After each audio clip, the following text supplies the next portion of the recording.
check, check. Just doing a quick check, check, check, check.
Thank you. Good morning.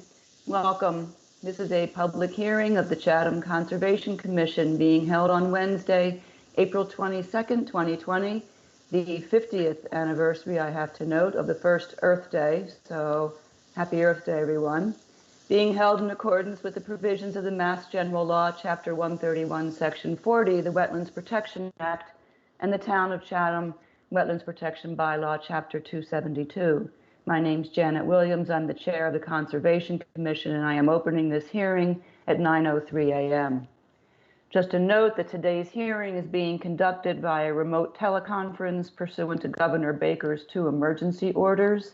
Every effort is being made to ensure that the public can adequately access the proceedings as provided for in the orders. And a reminder that persons watching on Channel 18 who would like to participate in this meeting while it's in progress may do so by calling the phone number that's displayed on the screen. The agenda and copies of all documents for review today have been posted on the town website. And then a quick note about how we are going to be proceeding over the next month, maybe. As we noted at the hearing on April 8th, all statutory and regulatory deadlines applicable to conservation commissions across the Commonwealth have been suspended. This includes requirements that commissions take action, whether that's opening a hearing or issuing an order of conditions within 21 days. The Act also provides that this suspension of deadlines will continue in place until 45 days after the governor lifts the state of emergency order. And it also includes a waiver of expiration dates for existing orders and applications.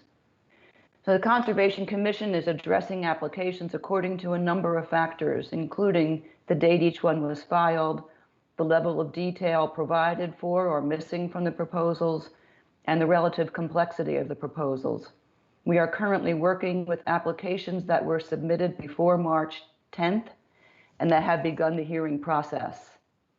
At the hearing that is scheduled for May 13th, we'll be working to finalize applications that are not completed today, and we may begin hearing applications that were filed after March 10th.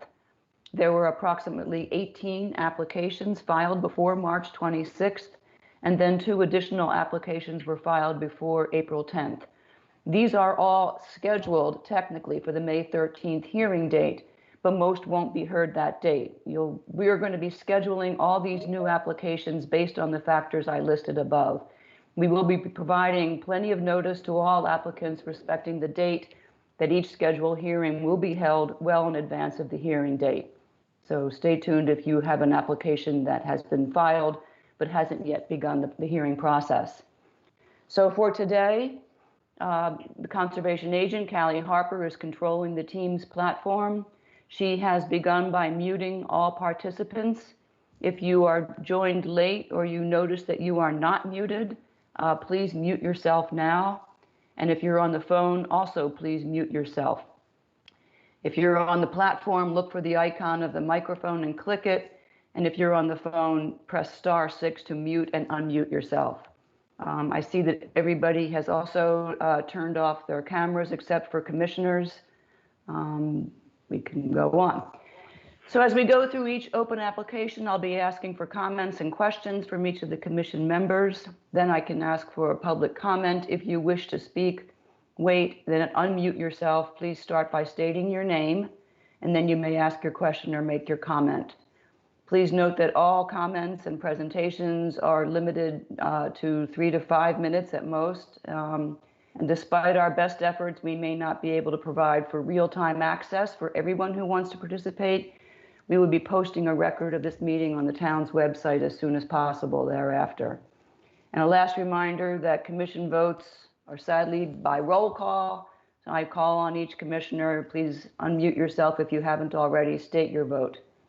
So that we have a record of a quorum of the commission attending today, I'll now ask each commission member to indicate their presence by stating their name and present. Commissioner Holt? Commissioner Holt, present. Thank you. Commissioner Kitts? Kitts, present. Rawls? Rawls, present. Del Vecchio? Del Vecchio, present. Clark? Here. Okay, thank you. And with that, Callie, I think we're ready to move to the first item on the agenda. Okay, I'll start with the new hearings. Yep. Okay, 86 Harborview Road, Mark J. and Ann DeGenis, SE 103423. Proposed demolition of existing dwelling, construction of a new dwelling with new septic system tank, mitigation plantings at 86 Harborview Road, Assessor's Map 8A, Parcel H3. Okay, thank you. This is the first of the two most recently filed applications. We're going to continue this using our scheduling date of May 13th. It's likely to be held sometime after that, but again, we'll be giving notice. So right now, we're just using May 13th as our parking date for all of these. So do I have a motion to continue to May 13th? So moved. Oh, I'm Okay. sorry. Second. Okay, in a second. Okay, roll call vote. Commissioner Holt, Aye. Kitts, Aye. Rawls, Aye. Delvecchio, Aye. Clark. Aye. Chair votes aye, so unanimous to continue to May 13th. Okay, 366 Sea Pine Road, Cove Point LLC is the owner. Nicholas Lackalade, officer, is the applicant. SE 103422. Proposed float changes to helical anchors and Hazlet system at 366 Sea Pine Road, Assessor's Map 13K, Parcel HC24. Okay, thank you. This is the second of the most recent, so it's going to be, we'll treat it the same way as the last one, continuing it until at least May 13th with notice to be provided to the applicant when the actual hearing date is scheduled. So can I hear a motion to continue to May 13th? Commissioner Holt, so moved. Thank you. Second? Kitts, second. Thank you. Roll call vote to continue this to May 13th. Commissioner Holt, Aye. Kitts, Aye. Rawls, Aye. Delvecchio, Aye. Clark. Aye. Chair votes aye, so it's continued to May 13th. Okay, amendments to orders of conditions. 87 Mooncussers Lane, William and Bettina Shakespeare, SE 103313. This is phase 2 of the amendment process.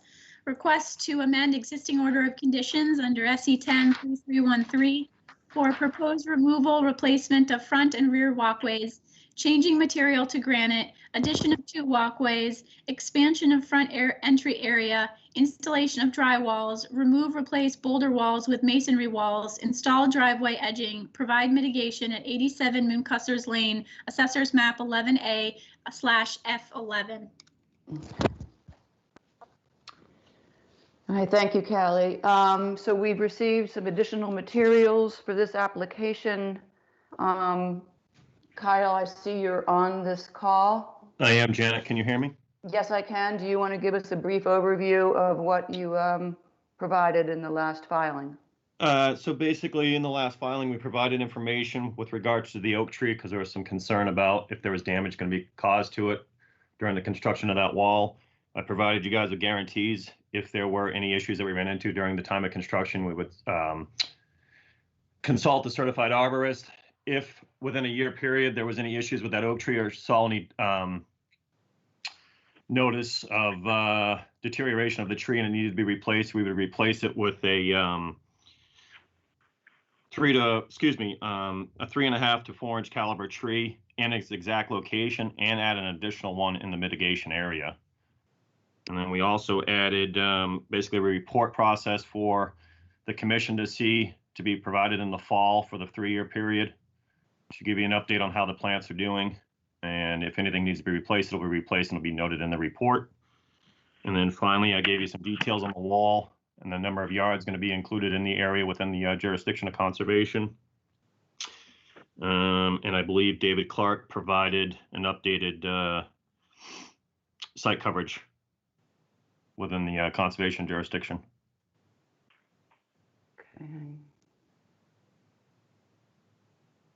Okay. Thank you, Kyle. Yep. I'm going to open it up at this point for questions from commissioners. Yeah, this is Commissioner Holt. I still have some questions regarding the wall. I mean, there's a lot of additional, relatively speaking, there's a lot of additional hardscaping involved in this application. The one I'm concerned about is the wall. In our, Kyle, in our jurisdiction, how many square feet is that wall? Is it about 24?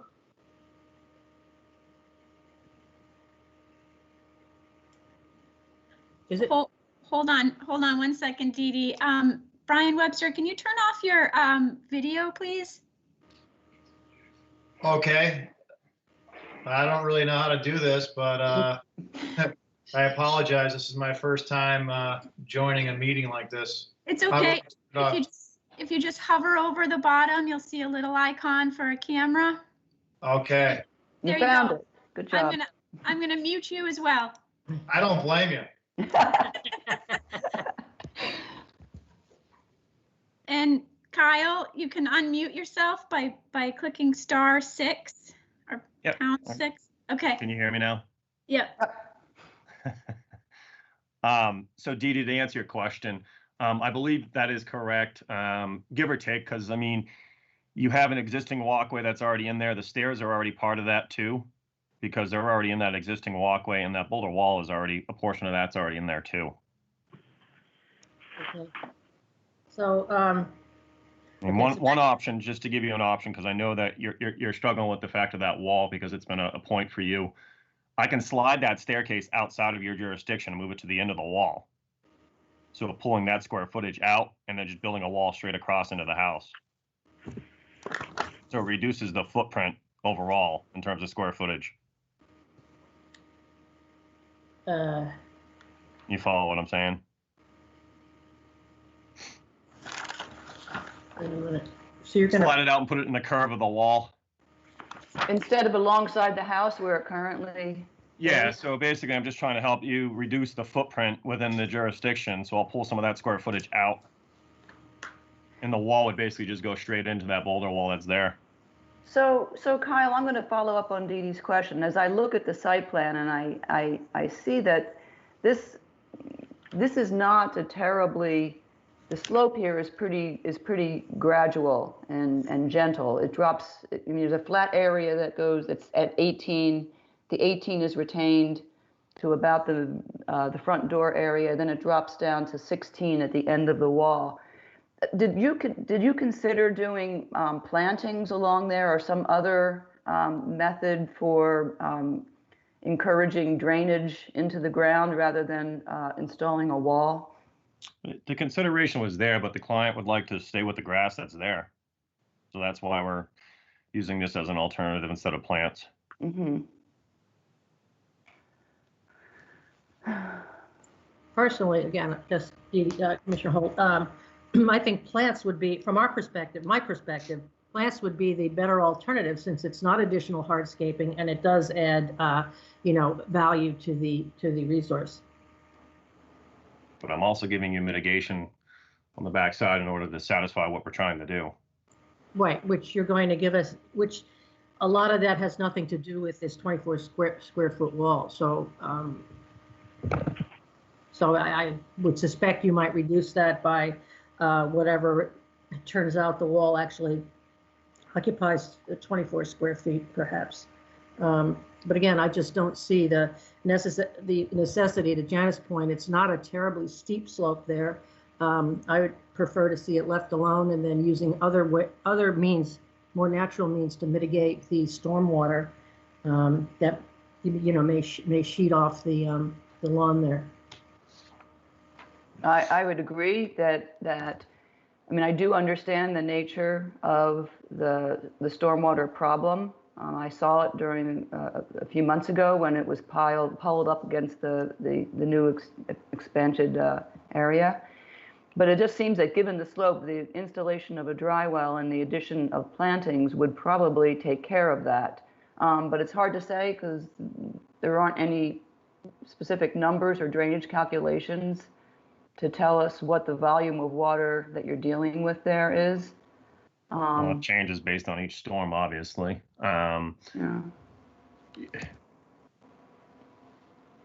Yeah, I mean, I really don't know. I mean, I guess I'm a little frustrated because we've been going at this since January.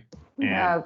I've conceded to everything that you guys have asked for. I've added more stuff to the plan, that being the split rail additional mitigation, changing the install practices of all the walkways to make sure that they're permeable. You know, Yeah, guarantees listen, on that oak tree as well.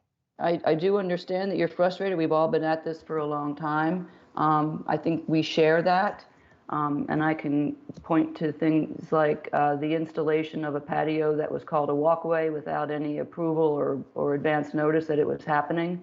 So this is, for a small project, it's causing some angst all around.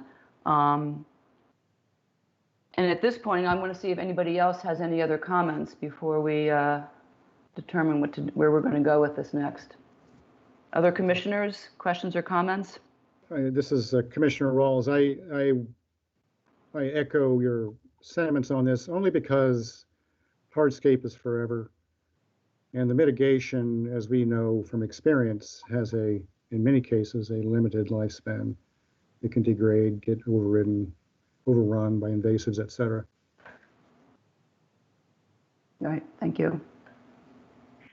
Other comments?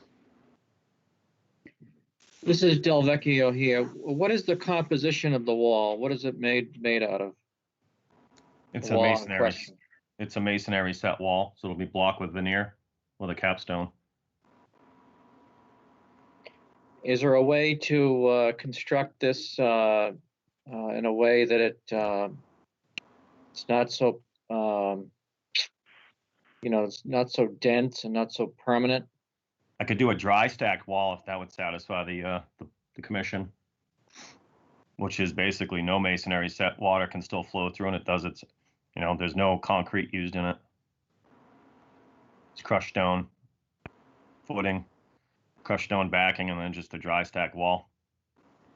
And that difference would be what, Kyle, that the water actually can penetrate and flow through it into the... Correct. It's basically, it's not a, when you put concrete in there, it becomes a little bit more obviously non-permeable, so the water can flow through it freely. So there's no masonry set, no block, no rebar, no footings. Dry stack walls are actually the way a lot of old walls used to be built. It's probably much better for the environment in terms of this situation. And we can achieve the look that we're going for, but it's not a true masonry set wall. It's just a dry stack. And is there any way you could plant above it, just along the wall itself? I would concede a 2-foot bed above it. I don't quite understand what that means, a 2-foot bed, like a 2-foot width of a planting bed? Yeah, sorry, Kelly. A 2-foot width all the way across the length of the wall there. Behind it or on Or in front of it or to the side? What? We can do either or. It'd probably be above it. I'd say probably above it, so that the water would roll down into the bed and then behind the wall. Above meaning to the south side along the edge of it there? Correct. Hold on. Okay. Yes. Yep. Okay. Well, that's an improvement. Maybe plant some natives as well. Yep. I would make sure that they were all native species to kind of satisfy and give more mitigation. Okay. This is Kits. I like your idea as well as trying to pull as much of that wall out of the area as possible. So the dry stack and pulling out the stairs would be a great idea. Well, not to go against that, but I'm changing everything. I'm giving a lot. I probably would prefer to leave the stairs there now if I'm going to do a dry stack, because that would mean having to reroute that walkway. So the Kyle, can you remind me, what of the work that's on the site plan, and I'll share my screen in a second, what work was done without a permit? Well, it's kind of a gray area because the walkway to that new entry door is technically approved. It was just narrower than what I installed. So there's a walkway that returns into that door. Yep. You can see, well, sort of kind of see it. But that was part of the original. So in reality, that patio, which we defined it as, should have just been narrower. And that was part of the original order in order to get to that door. But I think this, I this think it all, might be on Phil Cheney's plan. this retaining wall that I'm pointing to here on my screen that's proposed with the steps there, that's not already, portions of that, those are not the steps that you're referring to, right? Those steps are already, so if you scroll back a little bit, Callie, those steps are already in that walkway. We're just going to shift them all to one location as part of this amended order. They already exist in that brick walkway that's there on site. Yep. So basically, it's just a relocation of them. Callie, do you have quick access to Phil Cheney's plan? There you go. It Yeah. shows up a little bit better down on that. You can see the walkway, the patio entry, and the wall. Yep. So, Kyle, you're talking about these stairs? Correct. Those are the stairs that I mentioned. If we were going to stay with a masonry set wall, I would say we would consider pulling outside of it and putting it down towards that curve of the wall. But then, in thinking about it before I should have thought about it before I spoke, I'd have to realign the walkway to come around. And what are the stairs going to be made of along there? Masonry They're as just well? a natural monolithic bluestone. Bluestone. Yeah, they're already on site if you've been there. Right, the They're- same as they're- the bluestone that's used for the patio and the walkway? Correct. Okay. Well, given what we've said, my preference would certainly be to leave the stairs there and change the wall to the dry stack. But I thought Janet or someone I had heard talking about where people are echoing each other's sentiments. So I just want to be clear. Are you echoing keeping the wall and changing its materials, or are you echoing keeping the wall, decreasing its length, and changing its materials?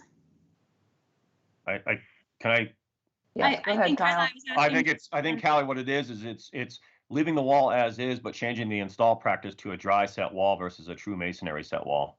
That, I guess my question was to the commission. Yeah. Right, the trade-off is changing the materials and leaving the wall at the current configuration and size. But Commissioner Rawls, with the dry set wall, you would still keep the dry well behind it? Yeah, it would actually act as a full drainage because it's going to have a foot of gravel as its base. And then we do a pocket of gravel behind it too. So yes, it'll still drain, and it'll drain in. I'll have a perforated pipe behind it that'll drain into that dry well that's just outside of it. And how much regrading will need to be done if the wall stays the same length but the materials are changed? Is the regrading to level on still in the proposal? Yes, it would still remain the same because the wall again is going to stay in the same location, same style, just a different build practice. So the proposal would remain the same. It would just be not a true masonry set wall. We would have to change that verbiage, and I would note it on the plan as a dry stack wall with a gravel base. this is Commissioner Holt. That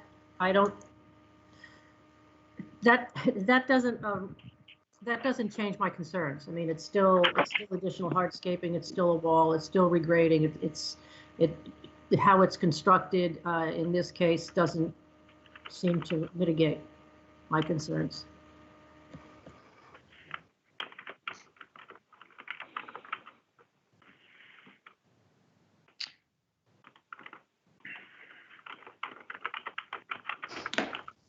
I think it's a lot less detrimental to the environment doing a dry stack wall.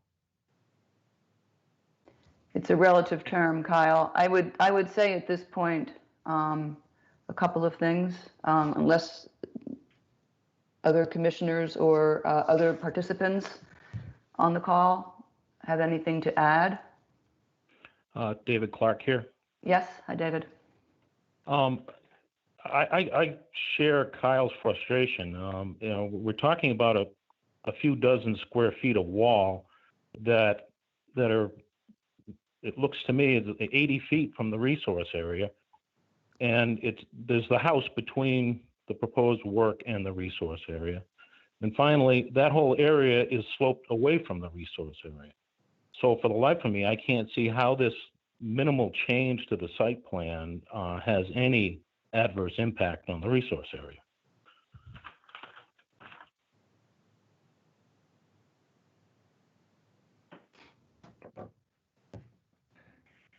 Okay, thank you for that. Note that. My suggestion would be that the commission continue this to the work session, at which point we will have a couple of drafts of decision documents to review and make the decision. And I would do that, Kyle, if you are able to get the revised plan and descriptive materials to us by April 29th, I'm sorry, so that we could go to the work session on May 6th, at which point we will review the decision documents and vote on it. Okay. Yes, I can get that document. I have a question for the board, or the commission, excuse me. Mm-hmm. Can I proceed with any of the other work? Because this client's beyond frustrated with the fact that this wall's holding up, and they have basically a landscape that's not, it's not stabilized remotely in that backyard towards the resource area. Sorry, I missed that. And they've been asking me to basically, what can we do? I understand it's part of the overall admitted order, but I'm asking that question because I'm just trying to get some guidance here.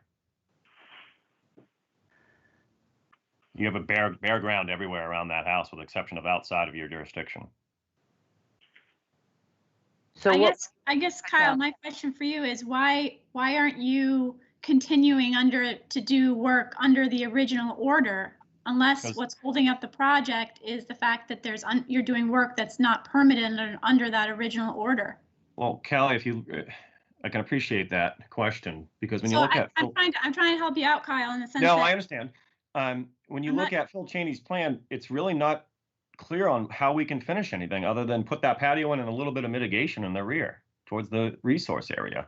So that's why this plan came in front of you guys, because there was no full set of plans that kind of finished that landscape. That's what we're struggling with. Well, aren't there provisions in the original order that allow for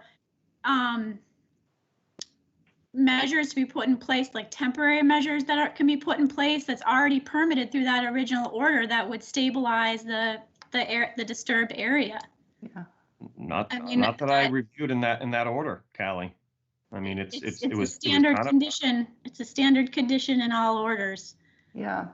Well, I understand that, but on the same hand, too. Okay, I'm not going to argue anymore. I guess I'm frustrated because it's like I don't want to go backwards, because we're close on this, and I'd rather not stabilize areas and then have to tear it back up again in order to finish it the way we're proposing this plan. Well, it would seem to me that the areas in the back can be stabilized under the existing order. I guess that's yes, my but they're point. not. But they don't follow this plan. So you're going to ask me to go back there and stabilize it, and then I got to basically remove it. So what's the difference? Is it that's on this plan? What's the difference? Is it the new mitigation plantings, the viburnum? Is that the difference? Well, I that look at Phil Cheney's new plan, it looks the area of the drought tolerant fescue beyond that back patio. I mean, yeah, I mean, the easiest way would have been to incorporate all these changes when it went to the original order. That way it wouldn't have to be amended. So that's why there are provisions in the order to move forward. You can still act under that original order and, stabilize the disturbed areas. I guess it's ultimately up to the commission what you will allow. Well, it sounds like the only hiccup point is this wall. Am I correct to the commission? Yes, as far as I can tell, yes. And some protective measures that need to be added into any kind of an order that would amend this and allow that to go forward for the tree. Sure. It was the wall and the regrading is what I. Yes, but it all pertains to that wall out front. Yes. Correct. Yeah. So I guess what I'm asking is can I proceed with what's everything else with the exception of that wall until we get a determination in the work session? Not, I guess Not- the commission, not that what's proposed under the amendment. Okay. All right. I don't want to, I mean, I know this is a long process and I don't want to waste any more time going back and forth on this. I'll review, Callie, and I'll call you if I have questions about the original order. And we'll see how we can kind of stabilize until we get an answer at the work session. Sure, I'm happy to meet you on site. Okay. You have my number.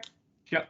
You may find, Kyle, that there are things that you can do under the original order with just Callie's approval. So Okay. while we get this, so you will revise the site plan. You will change the wall material to the dry stack. Correct. I'll call out the verbiage on it. Yep. Okay. All right. And that's We for will the- have at least we'll have a couple of drafts. We'll have one as an approval of the amendment that will have conditions respecting the protection of some of the tree and other resource areas. But it may exclude the wall I won't know until we vote on it at the work session on May 6th. Okay. Well, I asked the commission to take strongly into what David Clark had to say and what we've gone through and what we've conceded in order to get this through. So I will get that information off to you guys. We have noted all that, and I thank you for that. All right. Thank you. Thank you. All right, so we have a motion then to continue this to May 6th. Commissioner Holt, so moves. Kitts, second. Okay, roll call vote. Commissioner Holt, Aye. Kitts, Aye. Rawls, Aye. Delvecchio, Aye. Clark. Aye. Chair votes aye, so this is going to go. And Kyle, you've got the date, if he's still there, of April 29th to get those Yes, I do. materials Thank to us you. for that. Okay, thank you. Thanks. Okay.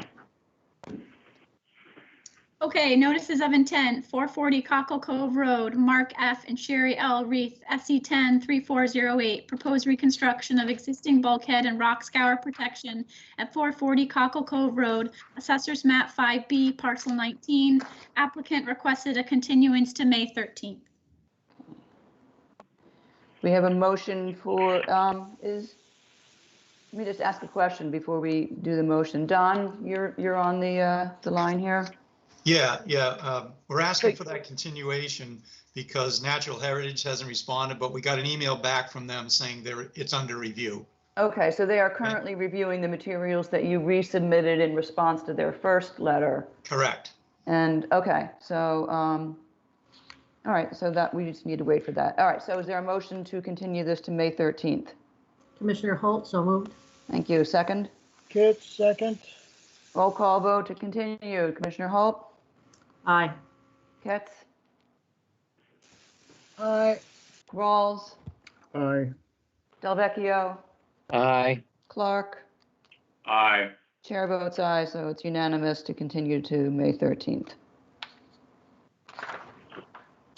Okay, 34 Hallway Street, 34 Chatham Village Trust, dated June 5th, 2015, and any amendments thereto is the owner. Valerie G. Cottrell and Harold Gould, trustees, are the applicants. SC 10-3404, proposed raise and replace single-family dwelling and associated site improvements at 34 Hallway Street. Assessors Map 17C, Parcel 16A. Applicant has requested a continuance to June 10th.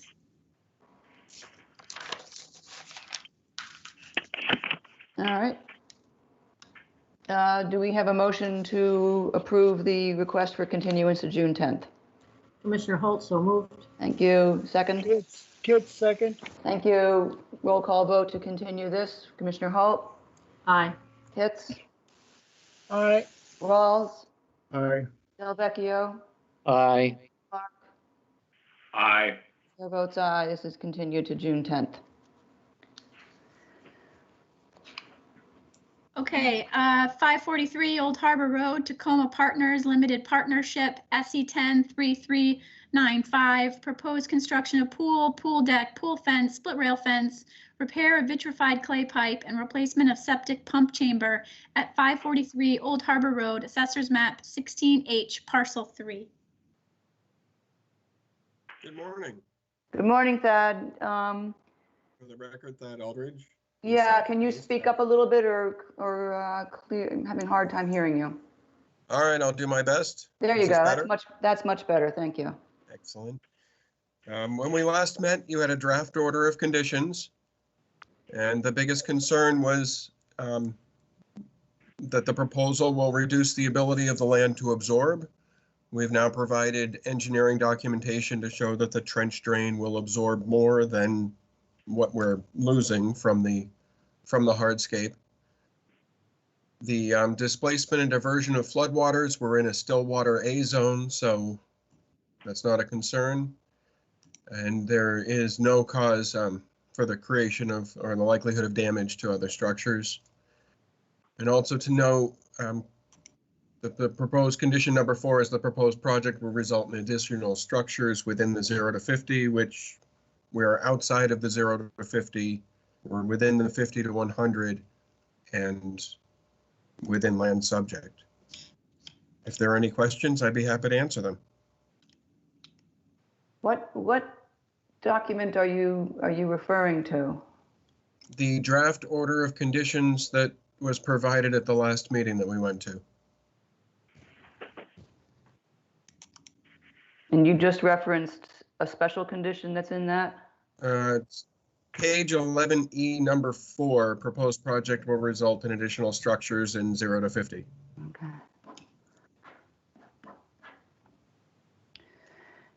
Okay, so thank you for the drainage calculations, but I have to say, at least speaking for myself, I had a hard time. I saw the conclusion that the trench would absorb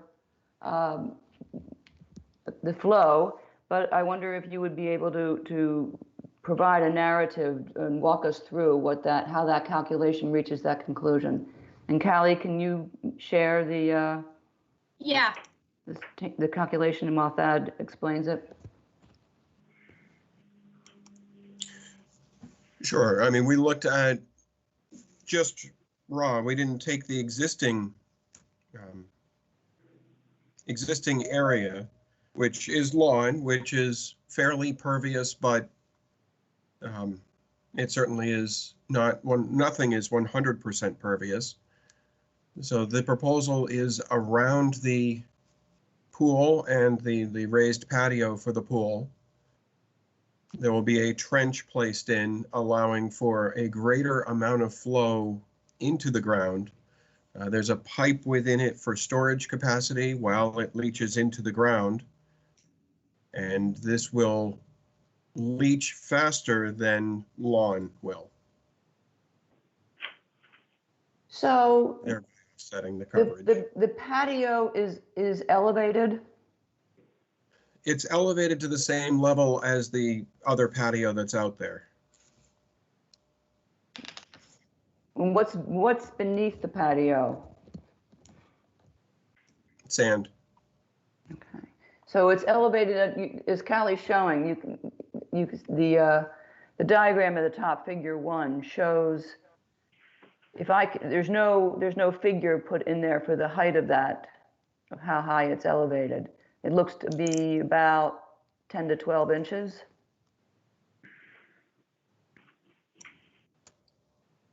I believe it gets up closer to 30 inches at one point because the ground drops away there. Are you talking about the height of the pool from the existing ground elevation? Yes. So I guess that's one of the questions that was a bit confusing on figure 1. I'll try to zoom in here, is that there's no scale on it. So I guess, Janet, are you looking for this height? Well, that was where I was starting, and then there's a couple of questions that follow on from that, which is the pool elevated as well? Yes, the pool and patio, as you'll see on, sheet 1 at the bottom, proposed pool and patio at elevation 8.2. Hang on, we're going to find it. Are you referring, Thad, to sheet 1 of 4? Yes, At the very bottom in the lower left-hand corner of the screen, Yeah. But that's at elevation 8.2, but what's the surrounding elevation? Is it, I can't read it. Sorry, I can't quite read it. we have a 7 coming into one end, and at the north end, that's a 6. So we're about 2.2 feet at the north end and about a foot at the south end.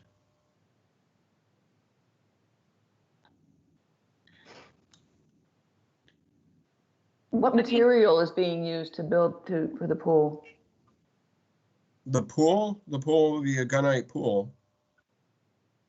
The patio will be dry laid pavers, much like the existing patio. Mm-hmm.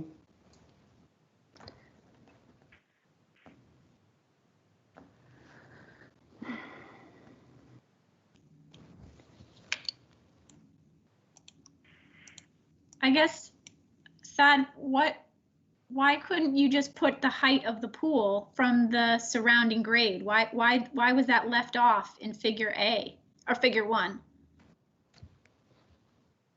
I could certainly add that. It does vary throughout the site because, again, at the north end, you're looking at a little over 2 feet, and at the south end, about a foot. I mean, I'm not trying to be, I'm really not trying to be obnoxious. I don't think that this note, proposed pool patio at elevation 8.2, is as informative as the cross-section which the commission had asked for. But they asked for that cross-section because they wanted to know the height of the pool, and it's okay that it varies as the ground elevation varies. But to me, this didn't quite get at what the commission had originally asked for. I don't recall the commission asking for a cross-section of the pool and the height of the pool. This is the first it's come up. Yeah, this was the first time I really focused on it, and that's the first time I noticed that everything was elevated. To be honest, I had seen that note, pool at elevation 7, did not spend time comparing what that meant to the surrounding area. So it wasn't until I really looked at figure 1 that I realized that the whole thing is elevated to some point. Sorry, I thought it did come up at the work session when there was additional questions about siting a pool in the floodplain.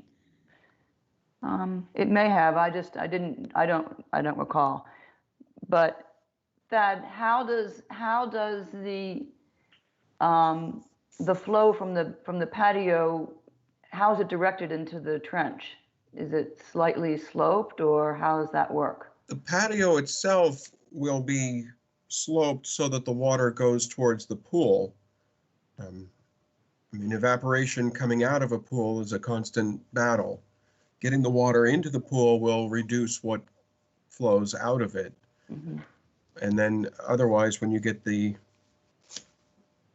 excess water coming off that patio during a heavy rain event, it will fall down into that trench, cascade. So that's just flow that is not heading into the pool because because the rainfall is so intense. Right. Mm-hmm. Okay. I would like to open it up to other commissioners' questions and comments.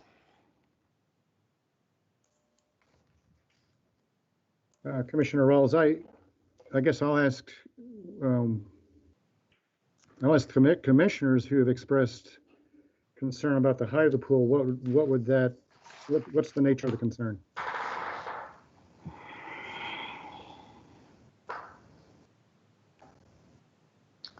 The height, if a pool is set, and this is my non-technical take, at ground level, it's able to absorb the runoff during a storm event. It will, if the patios around it are sloped toward it a little bit. My reaction when I saw that it was elevated was there could potentially be a loss of that function if it's elevated. But as Thad was just describing, it may not be lost despite the fact that it's elevated.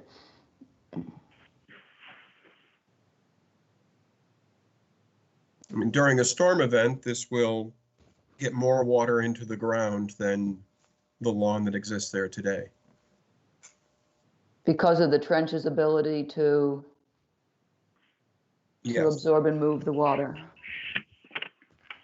Mhm. But isn't that the trench's ability to absorb and move the water related to the level of its ability to drain through that drain?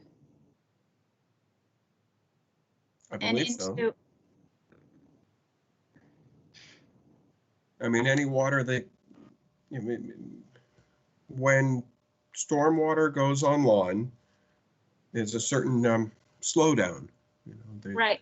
when you get a heavy rain event, you're going to get puddles in your lawn and then it drains in. When you have a stone trench, you need a very heavy rain event for it to puddle on top of it. Otherwise, everything just flows into the ground. This is a particularly low area, Yes. and therefore, in some instances, a particularly wet area, and it's also in the floodplain. Mm-hmm. Yeah, this is Commissioner Hull. I have a question about that. So the stormwater we're talking about, your storm calculations apply whether it's floodplain or not. This could not, this property, if it were not in the floodplain, we'd have the same concerns with regard to stormwater. Is that right? I believe so, but your bylaw has a specific section that we're not supposed to reduce the ability of the land to absorb floodwaters. Right, but floodwaters don't just come from above, right? Like rain? Correct. We looked at it from the rain perspective because when a flood comes in here, the ground will be saturated with floodwater and no drainage will occur at all. Right, and the more hardscaping there is, the less drainage there is. Which is the reason in the bylaw why additional hardscaping in the flood zone is not a good idea, because it does not permit water to percolate down. But during a flood event, the ground will be saturated and no water will drain into the ground, no matter how pervious it is.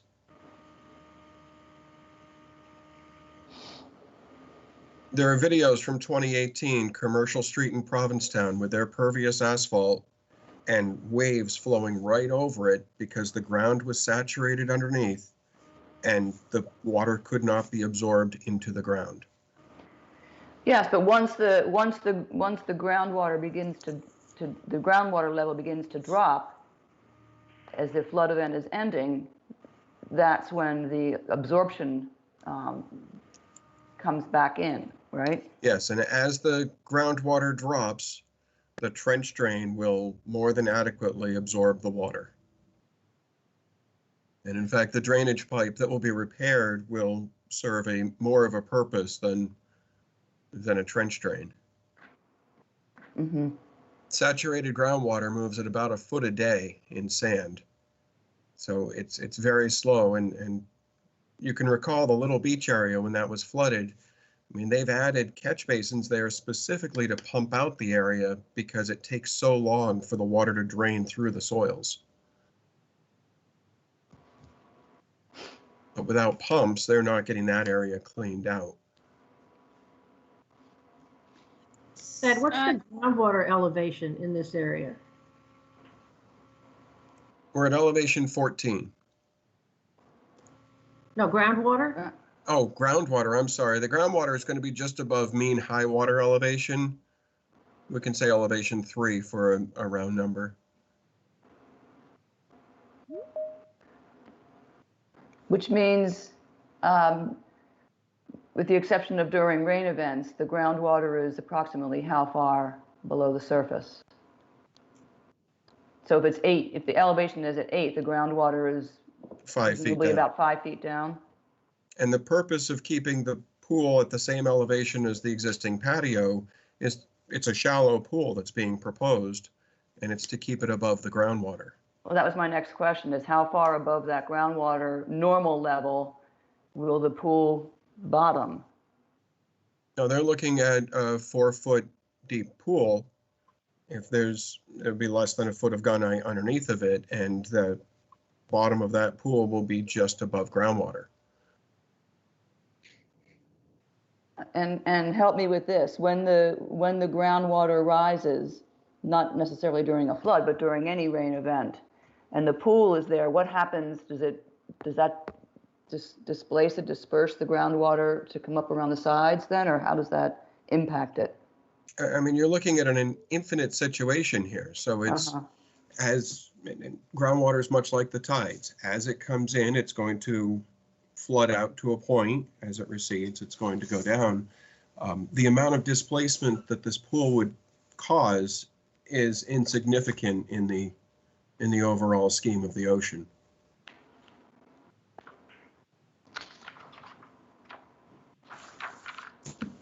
Okay.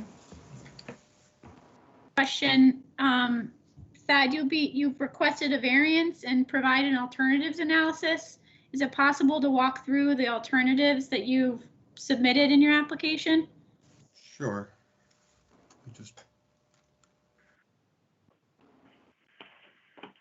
Can you access that, Callie? Can you put that? Yeah, give me 1 second. Yep.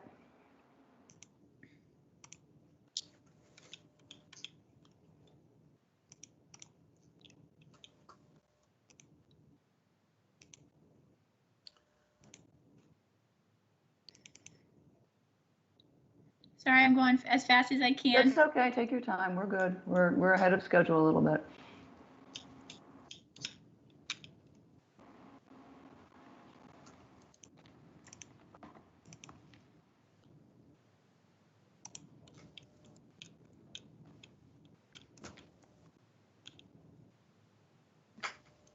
Okay, I have it here.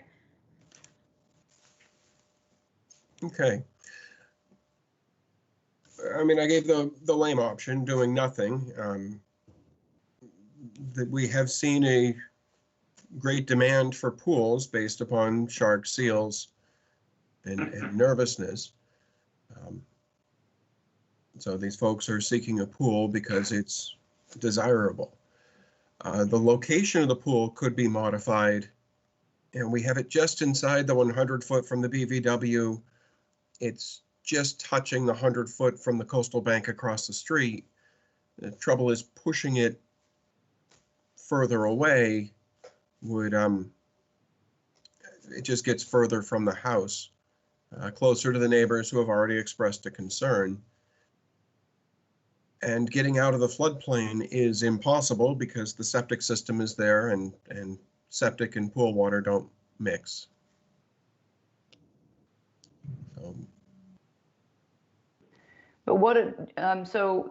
But it could be moved out of the buffer zone if it was moved back away from the house by not very much, correct? Sure, about 10 feet, we'd be out of the buffer zone. Mm-hmm.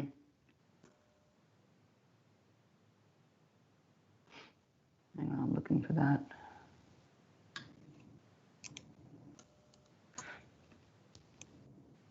I have something if I. Yeah, go ahead. I'm pulling up mine. Yes, that at one of the hearings, I had asked, where's the site plan? I mean, one of the basic documents that in the file is a site plan, and none of these are labeled site plan. And as I said the last time we talked about this, you were going to either create a site plan or label it as such. We have a pool layout, a pool design, and another pool layout. Isn't sheet 1 now renamed to site plan? I don't, if it is, I don't have it. It's not. Right, I crossed out pool layout and wrote in site plan. This is the revision dated 2/26, but I have not seen one since then. The 2/26 that I have, 104 is labeled site plan. That's strange. It is also labeled site plan on my copy. Huh. And mine's labeled pool layout. Okay. Yeah, I have 1/2/26 that's up now on my shared screen that's labeled site plan. Okay. Perhaps some of the copies got mixed up when they were submitted. Okay, Could have as been. long as we have it officially, I'm glad that that change was made.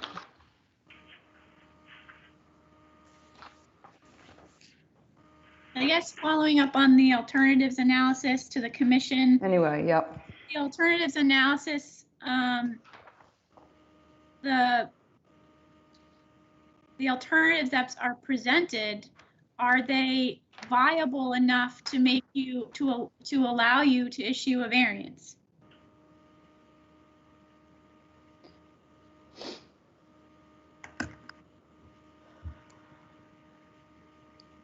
Oh, and if I may, if we shift that pool to the south, Yep. we'd be taking out another tree. Just to the south there, beyond that limit of work line? Yes, where it reads 74.6 and 111.3, there's a tree that's just outside of the limit of work. Shifting the pool and patio to the south would get towards that. Where we are proposing the pool on the north side, that is landscaping area that would be taken. And as far as alternatives analysis, it's really for work within the resource, which is the floodplain. Floodplain, right. We're not seeking a variance for work within 100 feet of a BVW. Right. Correct. Right. Right. That's moving it is not part of the alternative in terms of for the variance. I was just trying to limit the number of resource areas impacted by it by perhaps eliminating the buffer zone. And we more than make up for it with the proposed mitigation. I mean, all around that little puddle in the middle of the property, we're proposing native plantings.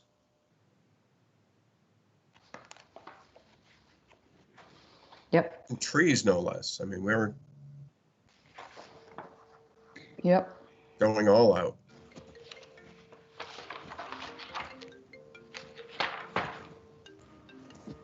This is Commissioner Holt. I must be dense or something. I just still don't get how you can mitigate the flood,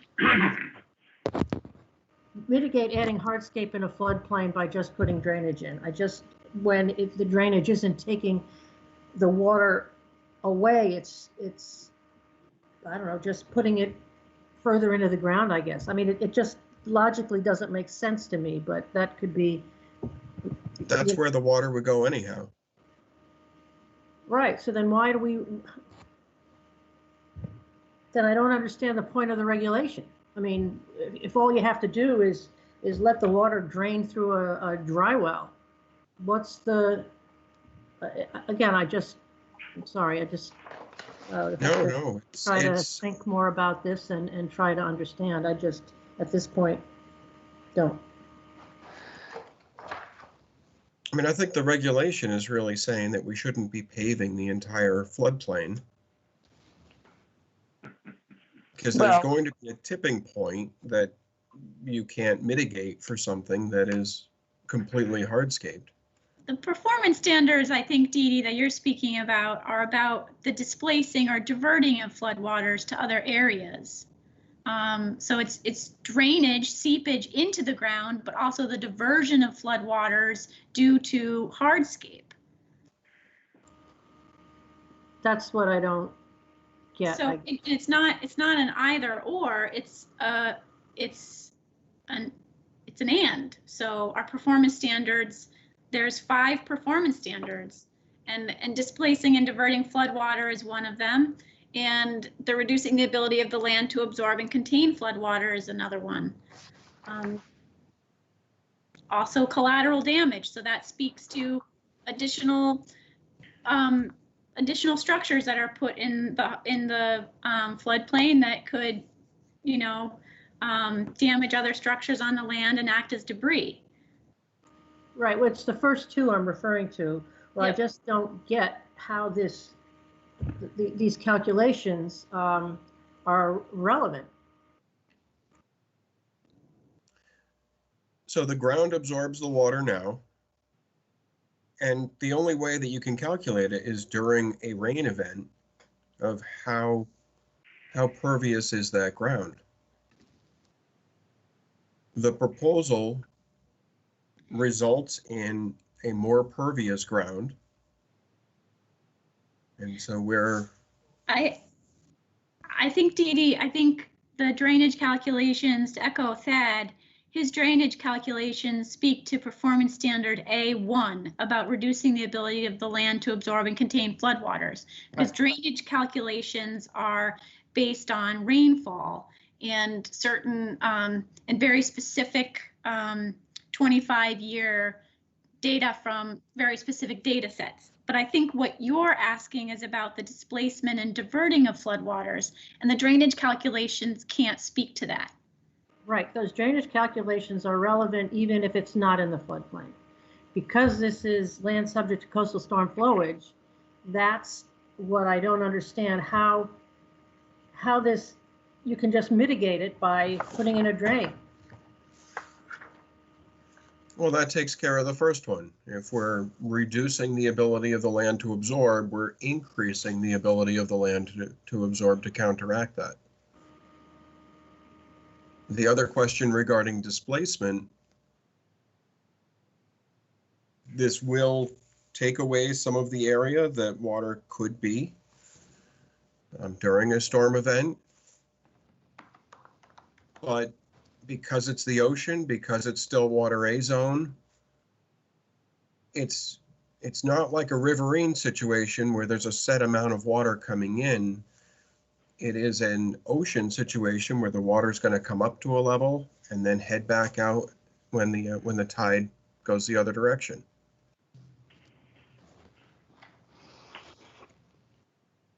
If a slug of water comes through with any velocity, it's going to come right down Cow Yard, hit the existing house, and then it will make its way over here, but we're in a confined bowl.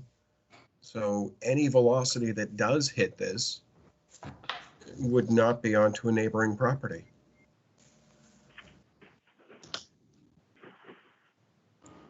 Okay, thanks, Thad. I'm gonna need to ponder this a little further myself. Other questions, commissioners?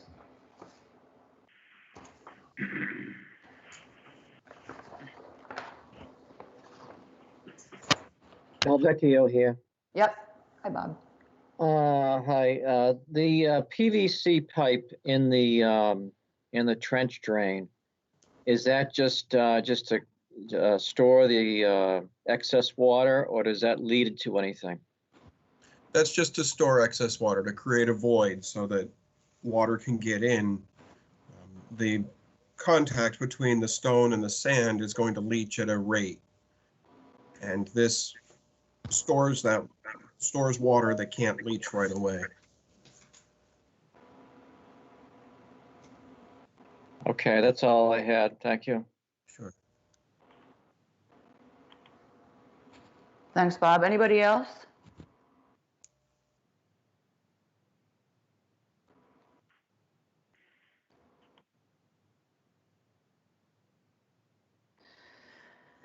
Okay.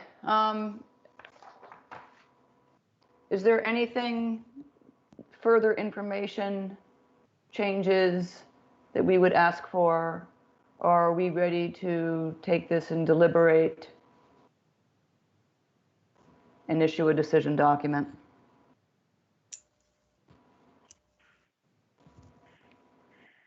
Commissioner Rawls, I have, unless we were to ask them to move the pool out of the resource area, I'm reasonably satisfied that the improvements they're making make up for the part of the pool that's in the jurisdiction. Okay, thank you, Bob. Commissioner Holt, I would like to see to something that Chair raised earlier, just a profile of the pool so we have that for the record, what this, looking at it, from the side and showing all the elevations to scale. Sure, we can do a pair of cross sections. Yep, thank you.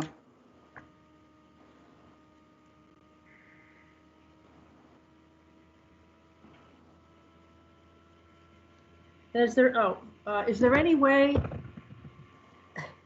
to provide calculations that have to do with the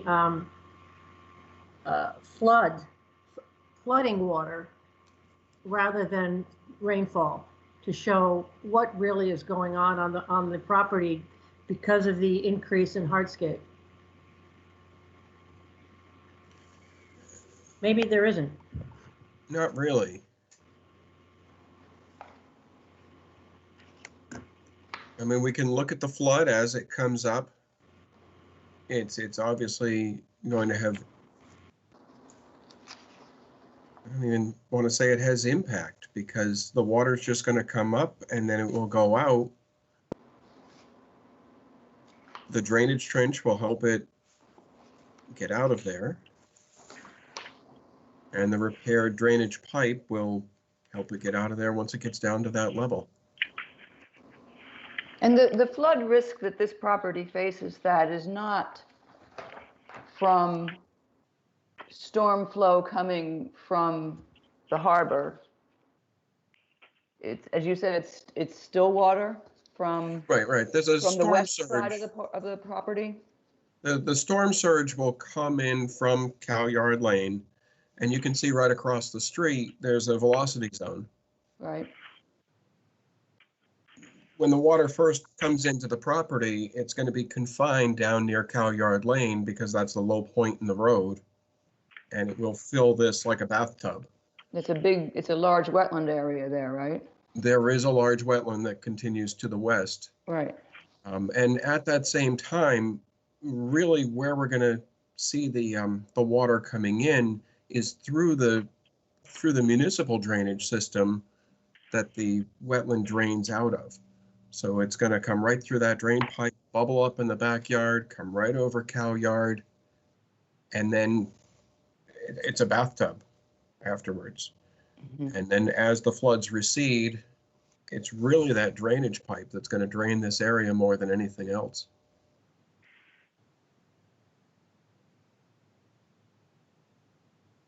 And that's the pipe that's going to be repaired? Yes, it's part of it is a vitrified clay pipe, and it's just cracked. It's of that vintage. Mm-hmm. What vintage? How old would you say it is? At least 60 years. Yeah, okay. Will that pipe have a screen on the end of it, Tad, or anything like that, so it doesn't get clogged again? Well, it's not the clog that's the problem. It's actually broken, and dirt's gotten in. And that goes right into a catch basin, so there's some sediment deposit that would happen there. And that catch basin is just to the northeast of the proposed mitigation area? So the head wall is in the wetland itself, right behind the house. Yep. The drainage pipe is in purple. Yep. It goes right underneath the existing home into the catch basin opposite Cow Yard Lane. Oh, okay, down there. I see it. Okay. Got it. And that entire drainage system, the municipal drainage system, goes right down Cow Yard and out to the harbor.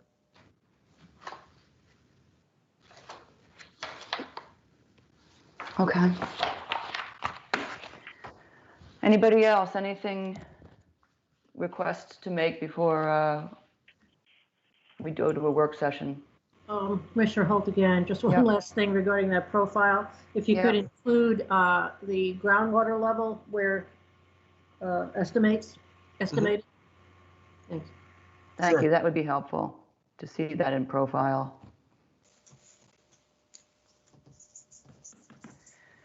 Okay, if there's nothing else, then I think we should take this to a work session to make a decision about it. Excellent. Can Thad, can you provide the information by April 29th? When the work session is the first in May? It's May 6th. May 6th, good. Okay. April 29th it is. All right, thank you. We have a motion then to continue this to the work session, May 6th. Commissioner Halt, so moved. Thank you. Is there a second? Pitts, second. Thank you. Roll call to continue to May 6th. Commissioner Holt, Aye. Pitts, Aye. Rawls, Aye. Delvecchio, Aye. Clark. Aye. Chair votes aye, so approved to continue to the work session on May 6th. Thank you. Have a Thank great you. day and Thank stay you. healthy. Thank you. You too. 100 and 102 Cedar Street, Matthew and Susan Botine, SC10 3410. Proposed installation of a natural gas line, open pergola, seasonal kayak rack, replace, replace existing stairs, patio, and fence, upgrade an outside grill area, and landscape improvements at 102 Cedar Street, Assessors Map 13C, Parcel 10. Applicant has requested a continuance to May 13th. Okay. Is there a motion to approve the request for a continuance to May 13th? Commissioner Halt, so moved. Thank you. Second? Pitts, second. Thank you. Roll call to approve the request. Commissioner Halt, Aye. Pitts, Aye. Rawls, Aye. Delvecchio, Aye. Clark. Aye. Chair votes aye. Continue to May 13th. Okay, 41 Locust Lane, Jonathan O. and Alicia W. Downs, SC10 3407. Proposed removal of 5-bedroom existing dwelling, proposed construction of new 5-bedroom dwelling, pool and septic system, proposed vegetation management at 41 Locust Lane, Assessors Map 15F and Parcel 53. Hi, good morning. Stephanie Sequin here with Ryder and Wilcox representing the Downs. Good morning, Stephanie. Hi. And I believe we have Teresa Sprague from Blue Flags. Here. Yep, you're unmuted. Okay, thank you. I'm going to start just before turn it over to you, Stephanie, to walk us through. Thank you for all the various pieces that you've provided in response to our requests at the last hearing. At this point, it strikes us that we're faced with a seminal question, which is the determination of whether or not it's an inland bank, because that makes all the difference in where we go with this in terms of whether these proposed pool and terrace area are in or out of a non-disturb zone. So I would ask at this point to limit our remarks and to walk us through the analysis that you provided for that, and allow the commission to react and respond and determine how we want to move forward before we start dealing with the other details in terms of the pool cross sections and the land management plan and the planting plan. Just hold off on that while we grapple with this first question. Okay. So I did prepare an inland bank assessment, which was submitted to you. And as I showed on sort of the overall locust map taken from the town website, this is at the western edge of Black Pond, and you can see that typically surrounding the pond itself is a low flat area, and then beyond that the ground rises up fairly steeply before leveling off to the developed areas at the outer boundary. I looked at the Chatham Wetlands Protection Regulations in your definition of inland bank. And the inland bank is defined as the portion of the land which normally abuts and confines a water body. And land under water bodies is further defined to include the land beneath any creek, river, stream, pond, lake, or ditch. It does not include vegetated wetlands. vegetated wetlands are separately defined in section 3.02. So in order for a slope to be considered an inland bank, it has to abut and confine, normally abut and confine a water body. So in this case, the water body obviously is Black Pond. The boundary of Black Pond, per your definition, is the mean annual low water level. Currently, the water level, the standing water level in the pond, as you can see on the site plan, and I included a section of the site plan where I added the spot grades. The level, the elevation of the pond is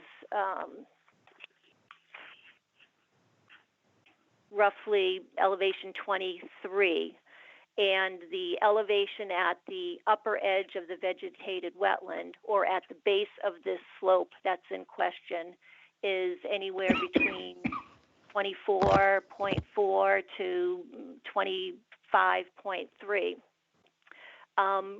March and April, as you know, are typically what are considered the wettest months of the year. It's the time of year where we will look at areas to determine whether or not they're potentially vernal pools. We've had significant rainfall events, it seems like forever. So I think this year is no exception, that currently we are at I think what you could assume to be a mean annual flood level as far as the location of the edge of Black Pond. Or the current edge of the standing water could be assumed to be representative of the mean annual flood level. And as I said, that current water level is about 70 feet downslope of the bordering vegetated wetland that we've delineated and the base of that slope. In order, and I guess as further evidence that this embankment does not abut and confine the pond, I was able to get a copy of a site plan that Clark Engineering had done for the adjacent property, and that shows at the far end of Black Pond, there's a head wall and a culvert that is basically an outlet for the pond, and that culvert goes under Shore Road and is part of a larger stormwater drainage system that's maintained by the town. And the elevation of that outlet pipe is 23.8 feet above sea level based on NGVD 1929, which is the same datum that our site plan is based on.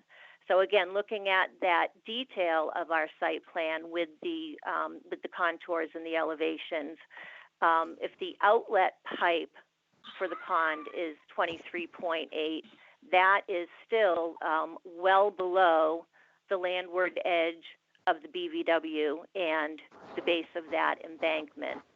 I'm showing the 24-foot contour that comes pretty much through the middle of the BVW. And again, it's not anywhere near the base of that embankment. And then just one last piece of information. Part of the difficulty with trying to address this is mean annual flood level is not defined anywhere. So that's part of the difficulty in making the assessment of whether this is an inland bank or not. But the Chatham zoning bylaw under the inland conservancy districts do define normal or natural high water mark in various water bodies throughout the town. And according to the information on the conservancy district map, the natural high water mark of Black Pond is 24.1 feet. And again, that's based on NGVD 1929.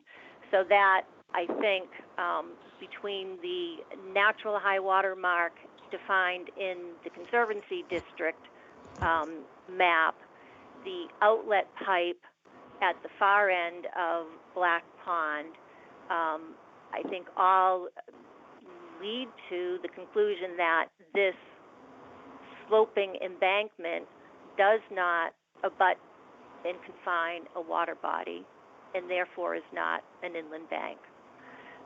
And this is similar to, we looked at site plans on either side of this property that were submitted to the Conservation Commission and approved, and they show the similar resource areas. You've got the edge of Black Pond off to the east, then the bordering vegetated wetland, and then the 50 and 100-foot buffers are simply measured from the edge of the bordering vegetated wetland, and there is no inland bank. So that's a summary of what I submitted. I guess I will open it up for discussion. Okay, thank you. Thank you, Stephanie. We appreciate the effort that was made to provide as much data as possible to answer this question. And with that, I'll let other commissioners ask questions about it.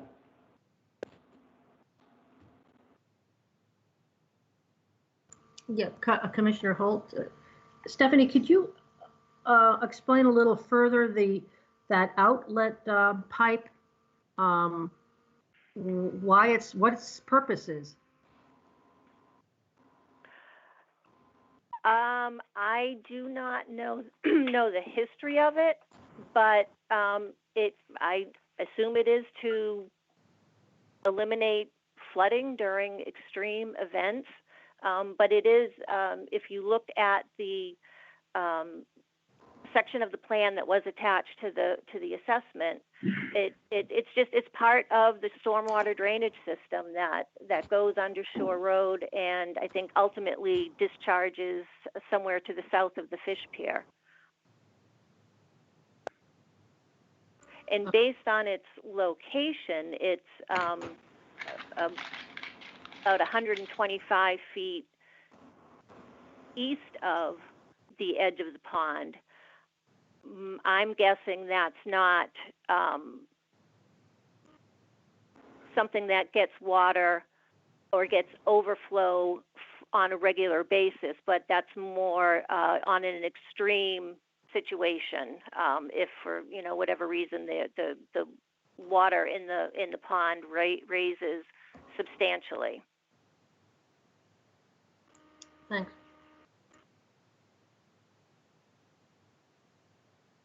Anything else, Dee Dee? No, not right yet. Thank you. Any other commissioners with questions?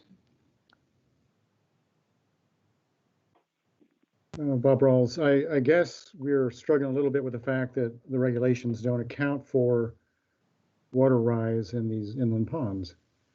So in lieu of that, I'm not sure how we could, based on the analysis provided, make the case that it is, but at least that's the way I'm looking at it right now. Okay, thank you. Anybody else? David Clark here, if I may. Yes. If it's okay with Stephanie. Sure, go right ahead. I'm sure you know more about it than I do. Clark Engineering did an extensive amount of work on the drainage system in and around the fish pier for Dr. Duncanson.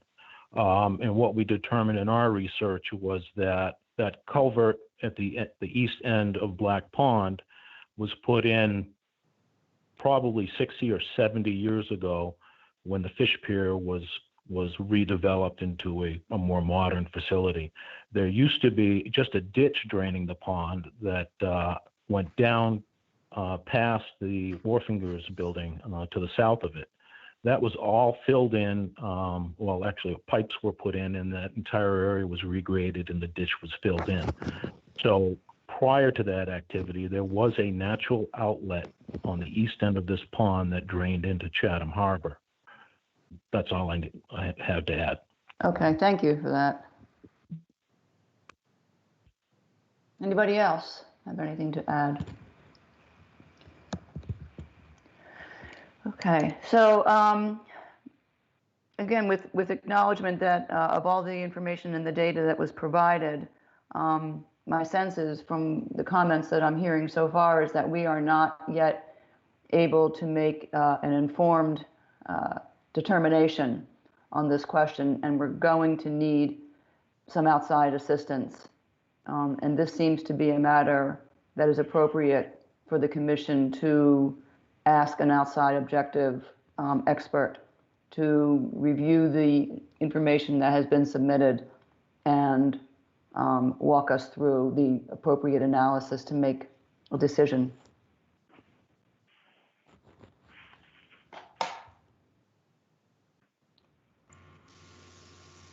What's the process then? Callie, we spoke briefly yesterday about some possible, a candidate or two that we might approach. What is the process for engaging somebody? So we'd have to take a vote to hire a third-party consultant at the applicant's expense to review the information that was submitted by the representative, and we would find someone, before I get into more of the details of that, we need to find someone obviously with inland bank and BVW delineation experience. There's a very limited pool of people, but I feel enthusiastic that we could probably find someone. As far as the actual process is concerned, the commission would have to take a vote today to hire a third-party consultant. And then what would happen is before the consultant could actually work, there would have to be a check that would be deposited in an account, sort of like an escrow account, through our town finance department. And then similar to what was done with 107 Taylor's Pond Road, if you guys remember that. Mm-hmm. So it's a relatively straightforward process. It's outlined in our bylaw. It's just the really important element is that the money has to be in place before the consultant does their work. Right. And it requires a vote of the commission. Yep. I'm just in the background pulling up the bylaw in case you guys want to refer to it.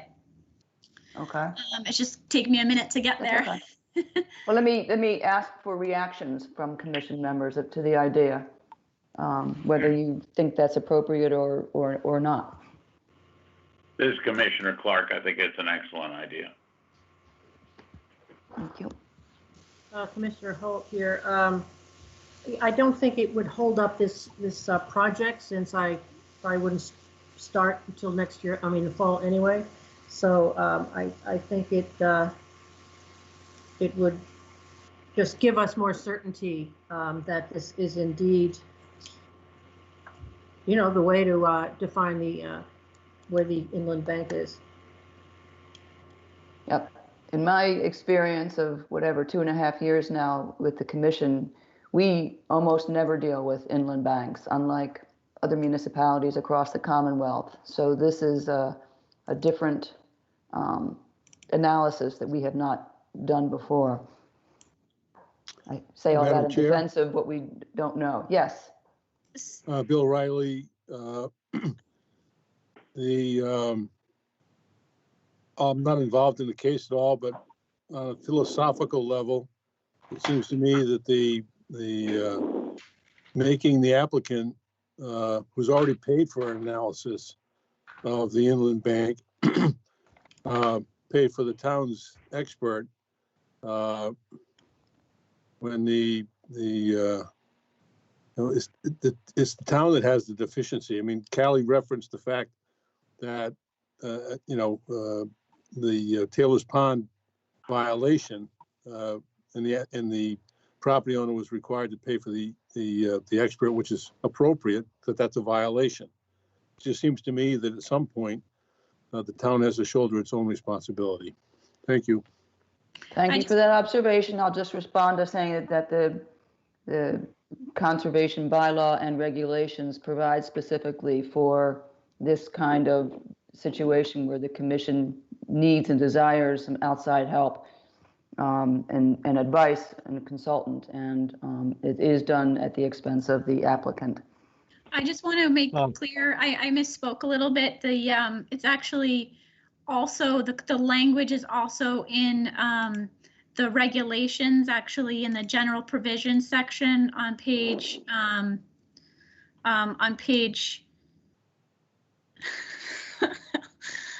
on the last 2 pages of the section, and I can try to get those page numbers as soon as possible, but my computer's not responding. And Madam Chair, David can I Clark. just respond to Yes. Dee's comment? Yes. Dee Dee made the comment that, continuing this and looking for this outside consultant won't hold things up because we're not planning construction. We are planning on starting construction by the fall, maybe as early as late August. In order to start construction, obviously we need a building permit. There is, even if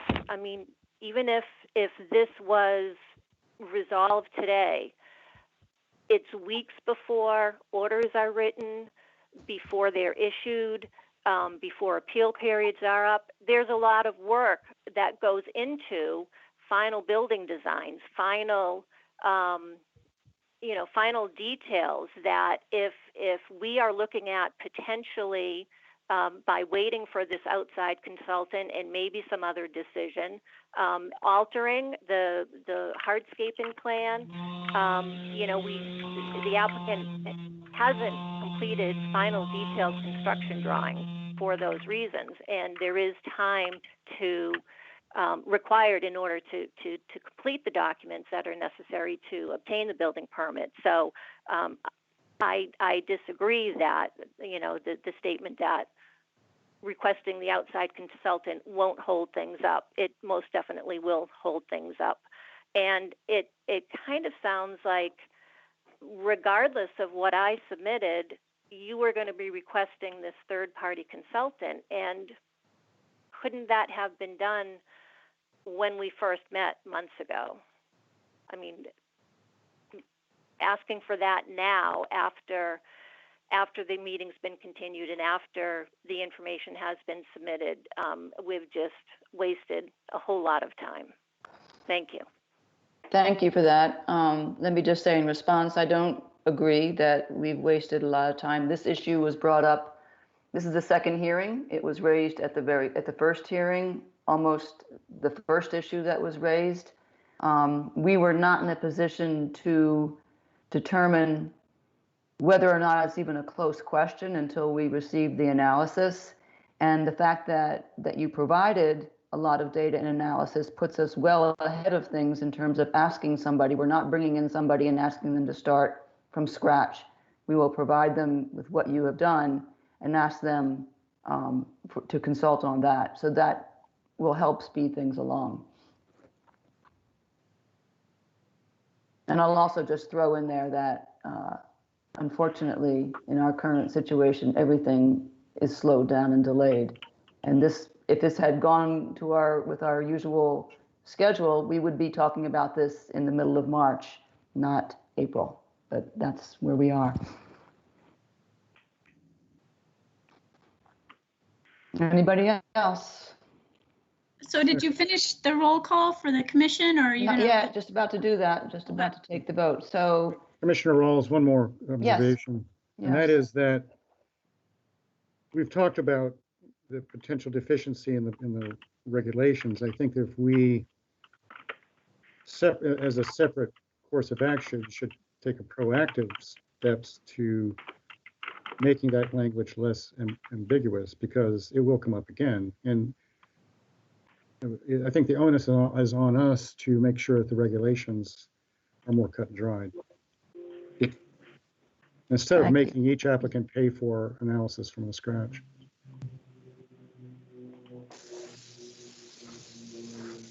Thank you, Bob, for that. I don't disagree. So does somebody want to make a motion to retain an outside consultant? Commissioner Holt, Clark so moves. Holt second. Thank you. Roll call on the motion. Commissioner Holt, Aye. Kitts, Aye. Rawls, Aye. Delvecchio, Aye. Clark. Aye. Chair votes aye, so it's unanimous to initiate the process for bringing in a third-party consultant. Okay, All right. I'll go ahead and start that process and finding someone. Okay. And we will do all we can to move it along as efficiently and rapidly as possible. All right. So what is the next step for this hearing? Well, we'll have to continue this until we have received the consultant's information. Yeah, so the next David step Clark, would, point of order. David, yes? I think the commission also has to take a vote as whether the applicant is going to pay for it. That's not an absolute under the regulations. I think it says the commission can require the applicant to pay for it. In this particular instance, I think the problem is the commission understanding their own regulation.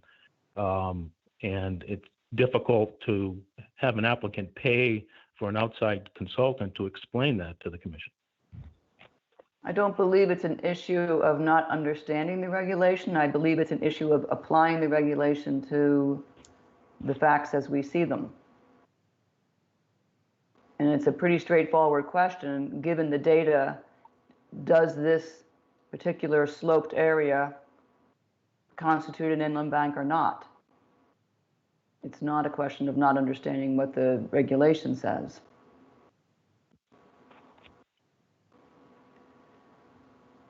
Let me see where it's on page 11 of, page 21 of general provisions okay. that were updated in September 2017. I can share it on my computer. Okay, I'm just pulling it up.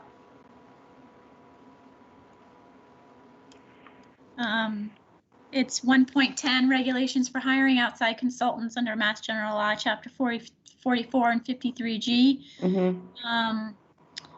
So I couldn't quite hear. I think in 107 Taylor's Pond, I think you guys made it very clear in the motion that the third-party consultant would be hired at the applicant's expense. Mm-hmm. And I didn't hear that in this motion, but it also may have been the fact that Tom made it and it was through a telephone connection. So I would, if you are requiring that it be paid for at the applicant's expense, I would recommend issuing or putting forth another motion for that fact. Okay, I'm reading that. It does say may, and it is qualified by reasonable fees.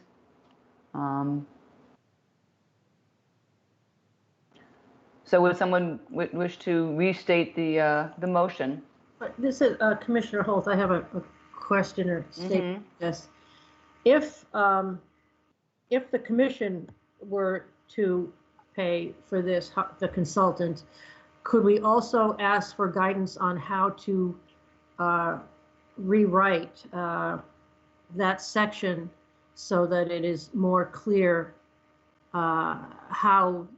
what the regulations mean going forward?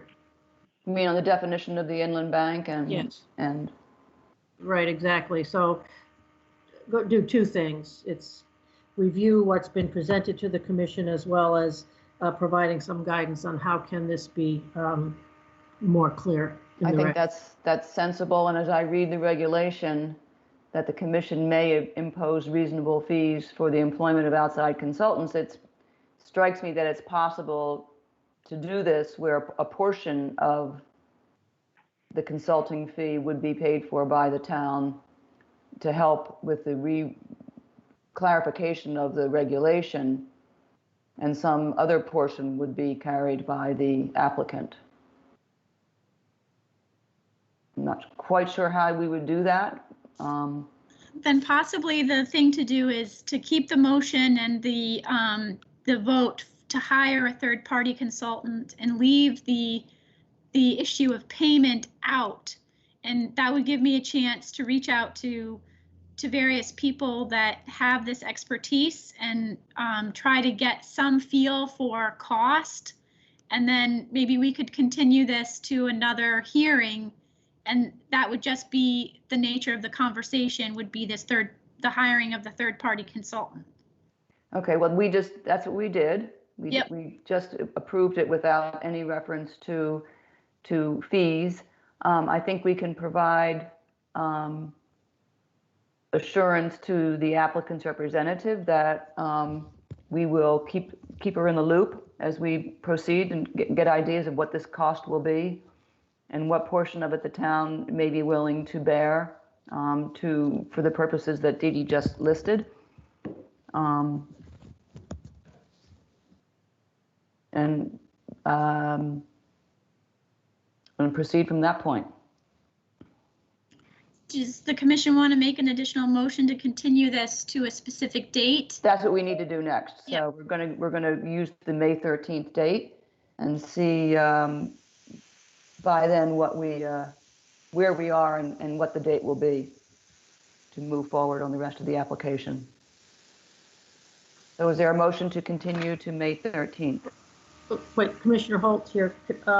Question, is the moving it to the 13th rather than the 6th to give us more time?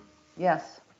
Okay, thank you. Yeah, I mean, everybody, I really wish, obviously, we could move quickly, within a day or two, but I would imagine it would take me more than a week to find someone and see if they'd be willing to take this on.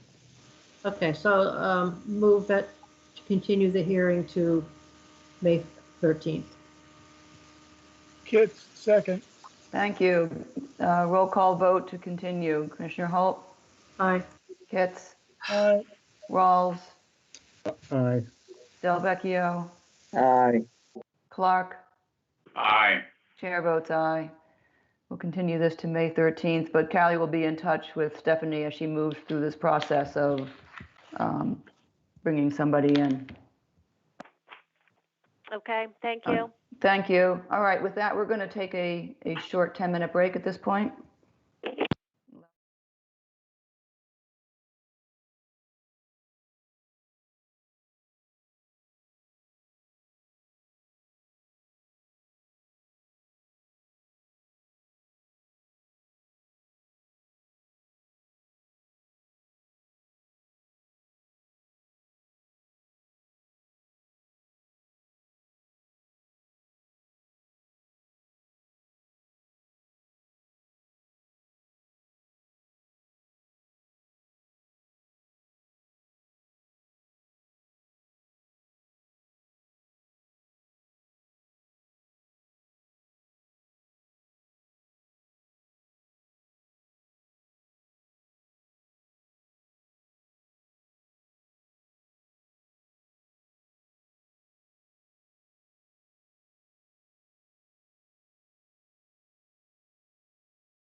right, we're back.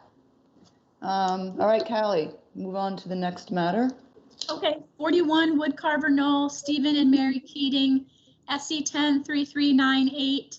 Proposed elevated walkway with both permanent and seasonal sections at 41 Woodcarver Knoll, Assessor's Map 11D-B.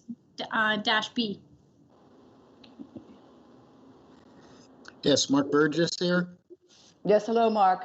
Yes, good morning. Good morning. For the record, Mark Burgess, Shorefront Consulting. I know the applicant and Teresa Sprague and Bill Riley are also on the line. Okay. My Bill part of Riley's this is here. brief. Yes. My part of this is brief. When we walked away from the first meeting, we were asked to revise the plan to put the access on the plan, which Thad has done and submitted that a while ago. And then we were also asked to look into an alternative for the an alternative to the elevated walkway in the BVW. And the questions were regarding potentially the use of an at-grade biodegradable matting through this area. And the way that the project is presented is that the elevated walkway being permanent doesn't provide any further disturbance to the area than its initial installation, and that vegetation can grow under it and around it, as opposed to leaving a 4-foot wide path through there. And then, so with that, I'm going to turn it over to Teresa. She's been out there to completely evaluate the situation. So Teresa, if you would take it over. Thank you. Sure. Thank you. Teresa Sprague with Blue Flax Design. I spoke with Mark Burgess. He asked me to go out and take a look at the area, specifically the area through the BVW and the vegetation that's in that area and what's currently happening. So as you know, there has been an access path through the bordering vegetated wetland and over the salt marsh to allow the property owners to reach the water. It's basically a footpath, which is muddy, and when I was out there a week or so ago, quite mucky due to just basically all of the rainfall. The vegetation within the bordering vegetated wetland area is a mix of native and invasive vegetation. There's shrub honeysuckle, multiflora rose, porcelain berry. In addition to that, native vegetation includes different rush species, as well as ferns and some native but fairly aggressive solidagos, goldenrods, growing throughout the area. Mark had asked me to consider the idea of this jute path, which I had looked at with Mark previously on a project on Muddy River, where the property owners at that point were looking for access to the water, but because of the Pleasant Bay ACEC, were not allowed to put a catwalk down to the river area. In this particular case, my understanding is there's no prohibition in putting a catwalk through this area. And as a matter of fact, I think in this particular case, having an elevated walkway over this area would allow that ground cover. There's quite a bit of compaction in here. It would allow, once the compaction is eased and people are not walking directly on the wet soil any longer, vegetation would quickly fill in around and underneath the catwalk. I know the jute matting was used as a solution because there was no other alternative. It was not the preferred alternative in the Muddy River situation, but there just wasn't any other permittable alternative. But as you all know, that material is 100% biodegradable. It's developed to degrade, so to break down over time. So at most, it would be a temporary way for the property owners to access through the bordering vegetated wetland without getting over the mud. It will not allow vegetation to grow underneath it because there's going to continue to be compaction from walking over it over time. It's going to biodegrade as it's designed to do and will therefore need to be continually replaced. So there would be, it's not providing any more function or better function or any better protection to the bordering vegetated wetland than an elevated catwalk would do. In the end, there'd be less disturbance once the catwalk was installed and vegetation would be able to grow back in through the area, where using a jute matting is going to require continual maintenance, continual replacement of the jute matting. It's going to continue the compaction and won't allow vegetation to grow underneath it, similar to what's currently happening here. It will fill in and it will just get muddy again. So with that, I'm happy to answer any questions about that analysis and the vegetation that's in the area. Okay, thank you, Teresa. Callie, can you put up the revised site plan? Do you happen to have it? Sure.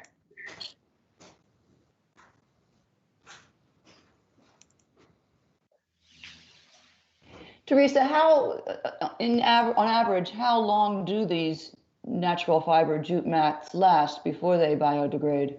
So they more photo degrade. So basically, when you're using them in other situations, for instance, when you're doing bank stabilization, you're growing vegetation through it very quickly, or it's being covered with sand so that it's not exposed to sunlight, because that's what really breaks these materials down.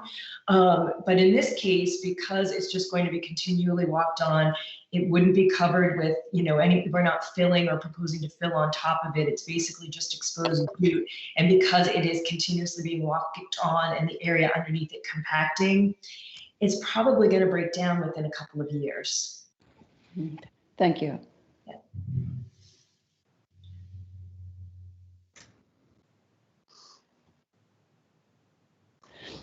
Other questions on that alternative from other commissioners?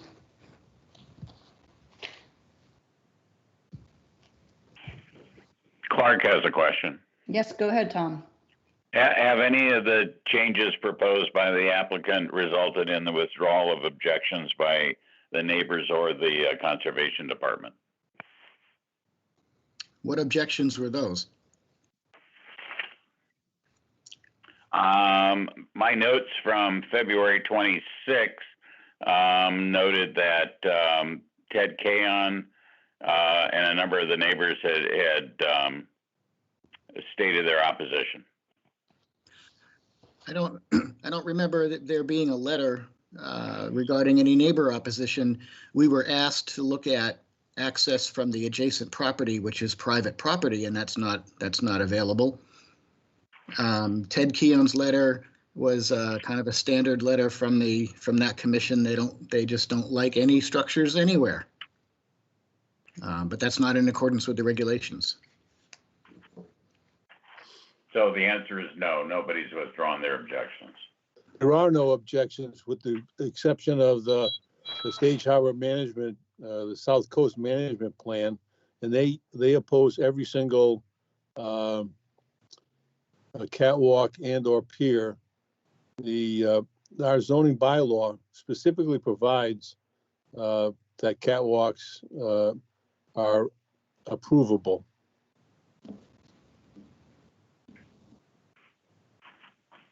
So the answer you is, guys have been very clever with your phraseology, but you still haven't answered my question, which is, did people who said that they were opposed to it, have they withdrawn their objections? It's a simple question. It's either yes or no. Well, yeah, everything's simple with you, Tom, but you keep referring to nice cheap shot.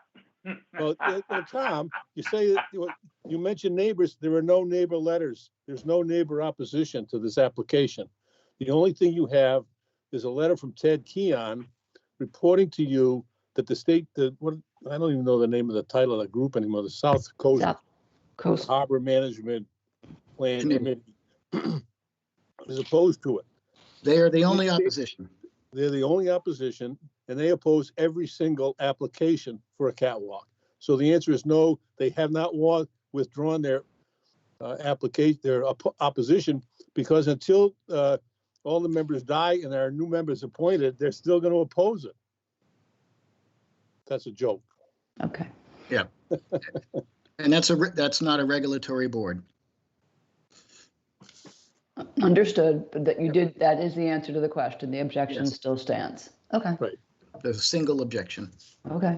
Yep. Other questions all right, if there's no other questions on the consideration of the marsh mat as an alternative, are there other questions and comments from commissioners? Commissioner Holt, I have one. I had two, but first one is I looked at the alternative analysis, which is in the material provided on page 3 of 5, and number 5, option number 5. I'd like to see that one explored further. It says, basically it's about using the street, which is, you know, adjacent to their property, and then just cutting across. Now, I know there's private property there, but it would be less obstructive just to create a short path from the street to their catwalk, or to an elevated walkway leading to the catwalk. Okay, Callie, can we put that site plan back up for a second? Yeah, I'm trying. Okay, sorry. That would be the least disruptive to the BBW by just simply using access that's already available.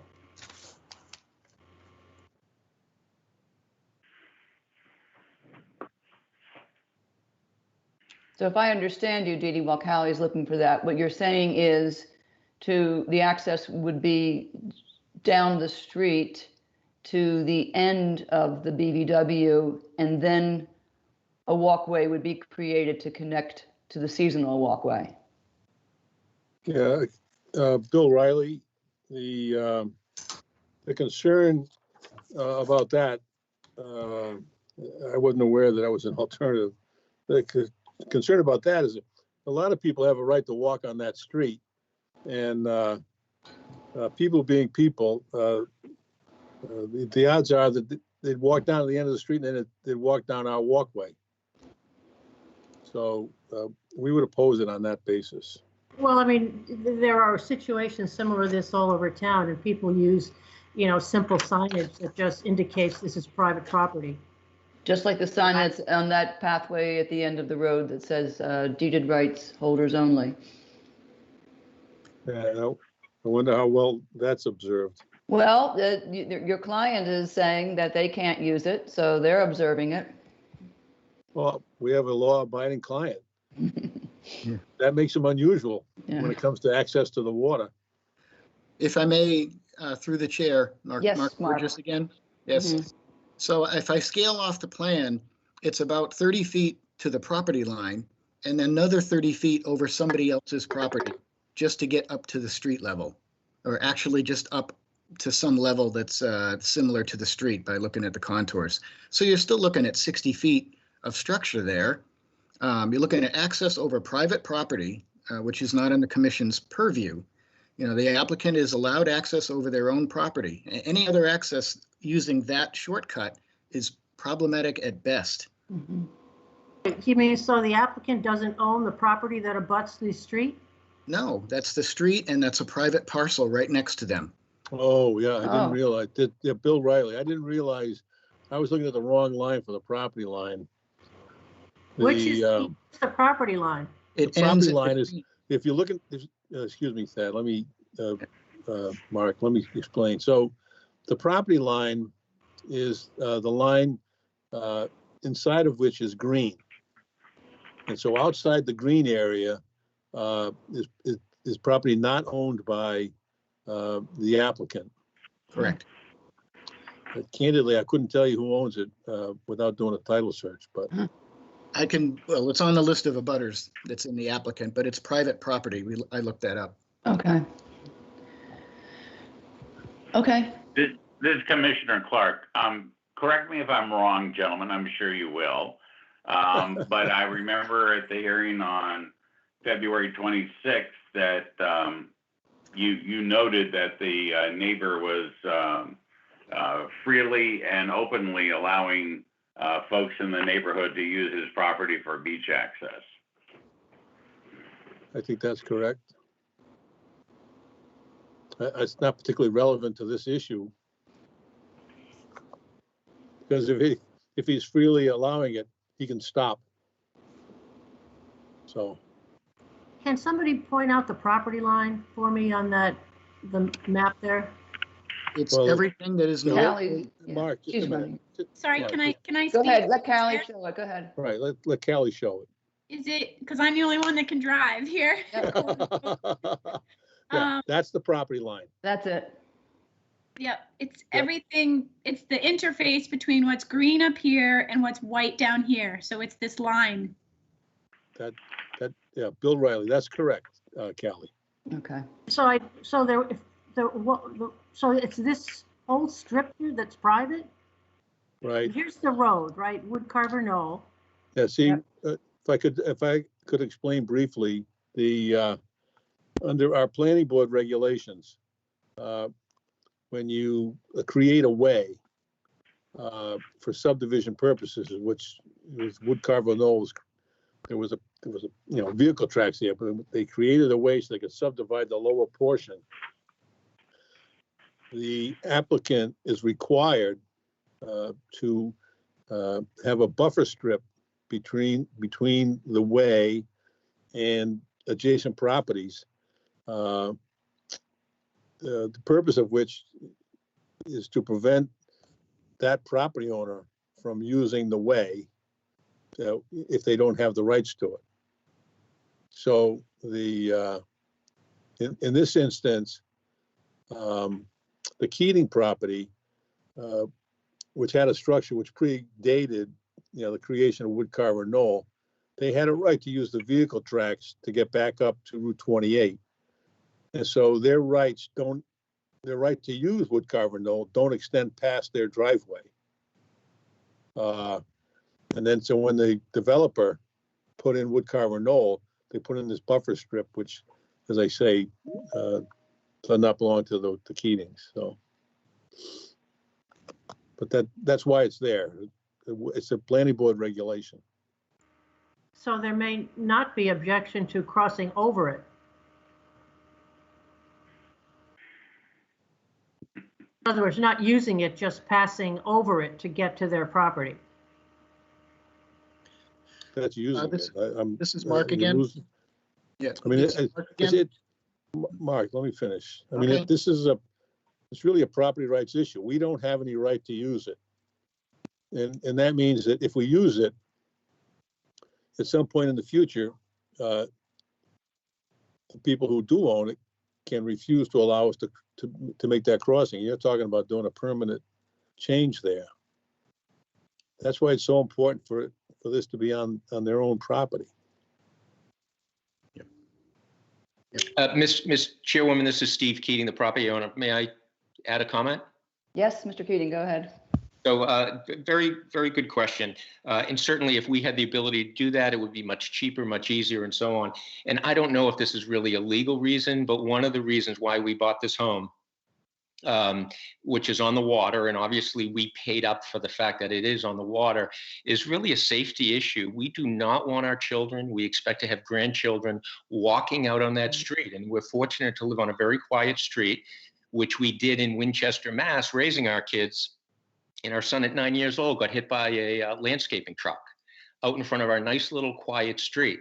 So the reason we decided to invest our life savings in this home, a lot of it has to do with the safety. So we will not have our kids walking out on a street to access that. And though it may only be 30 or 40 feet, that's just not acceptable to us. And it's a safety issue. Thank you. Thank you, Mr. Keating. Appreciate that input. I have one other question. Yes, go ahead, Dee Dee. In looking at the diagram, again, the catwalk plan, it looks as though the walkway through the BBW is wider than the walkway, than the catwalk.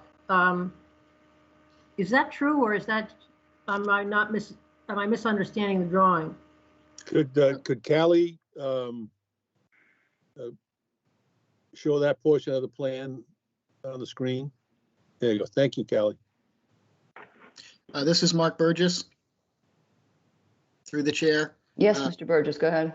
The walkway's 3 foot wide everywhere. Okay.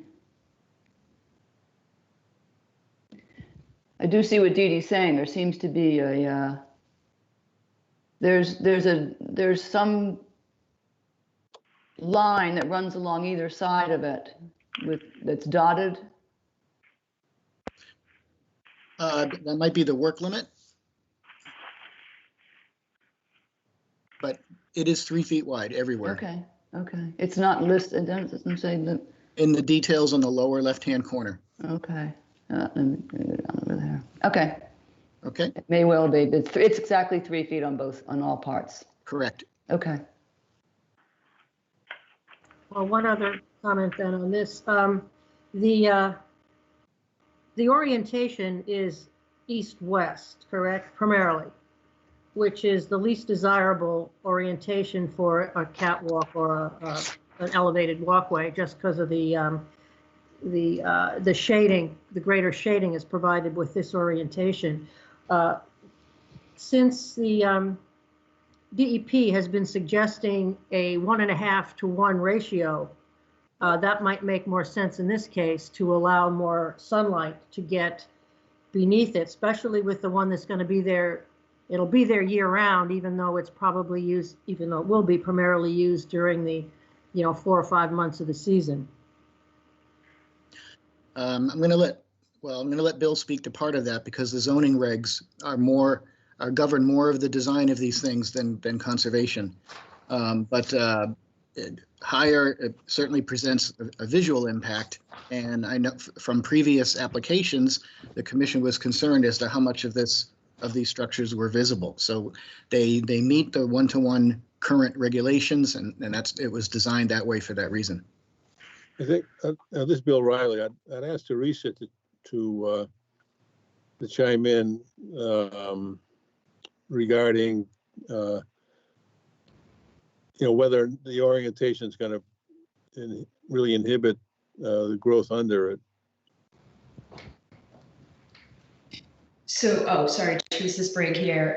So the orientation of the proposed catwalk will not inhibit vegetation from growing under it.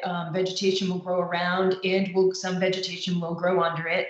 Of course, there will be some shading, so that's going to limit the kinds of vegetation that will grow underneath it. But unlike the, putting a jute walkway directly on the ground where continued foot traffic and compaction will impact the ability of vegetation to grow entirely.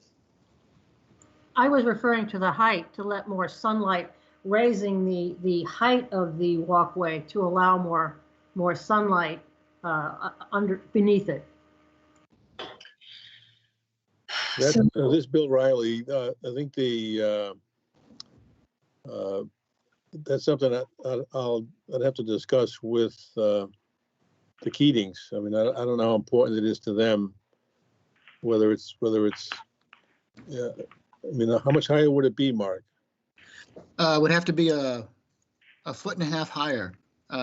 So 3 foot wide would be 4.5 feet to the underlying structural member. So the decking would be about 5 feet above the ground.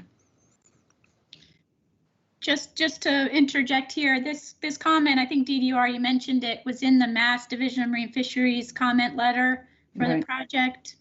That was read into the record at the last hearing. Yes. Right. Mark Burgess again. So there's been a lot of discussion on this, and the DMF letter comes up at every hearing I go to, regardless of whether it's in Chatham or Yarmouth or Dennis or wherever. That's all about John Logan's study, and we've been through this in its entirety. The study is merely a suggestion. It's not a regulation. No town has made this a regulation, the 1.5 to 1. Agreed, but it is a comment from DMF, and I think the commission in the past has considered it. I'm not advocating one way or the other. I'm just responding that it was a comment offered for consideration, and that's what it says in the letter. It's not a regulation. It's a comment for the commission's consideration. So that's why I'm bringing it up. I understand, and our approach was to design it in accordance with the regulations. Somebody's dialing the phone. Yeah, somebody. Yeah, unfortunately, I can't share my screen and facilitate the meeting, so I'm gonna have to unshare. Apologize. Okay, go ahead. So you're doing that. I have a question following up on the last hearing. Oh, I know, I have to mute myself. Okay. That there was going to be, you guys were going to consult with an ecologist or to look at proposal for enhancing the resource area. I understand, Mark, your point about there's no mitigation needed because an elevated walkway is better for the resource area. And while that's true to some extent, it doesn't mean that there's no impact whatsoever. There may be less impact than the walking. So I thought we had talked about,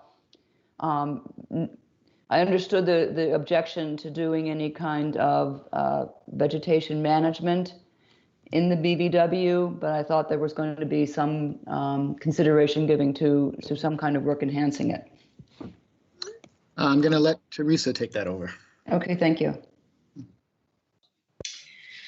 So I think obviously, and I did speak very briefly with the property owners, of course, with the social distancing requirements and all of that. It was challenging to have an on-site discussion with the property owners. They are aware that the invasive vegetation is problematic and would continue to consume most of the area over time. Certainly, that would provide some improvement to the ecological integrity of the resource area, but we did not discuss an in-depth plan for any kind of management at this time. Yes, right. That was also the case at the last hearing, but I was just wondering if there was any consideration given to what short of invasive management might be done to improve and enhance the resource area. Certainly, if a catwalk was constructed, that I would recommend doing some planting basically in and around. I think if we leave it alone, over time the vegetation would fill in around and underneath the catwalk, but certainly that could be enhanced with the planting plugs of some of the species that are actually on site already. So the rush species that we're seeing there that are holding their own against some of the invasive vegetation. Okay, so if they didn't do that, the likely outcome would be that the invasive would take over in that area around. It definitely could over time, yes.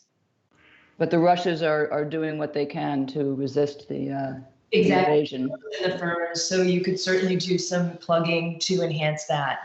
Okay. Madam Chair. Yes.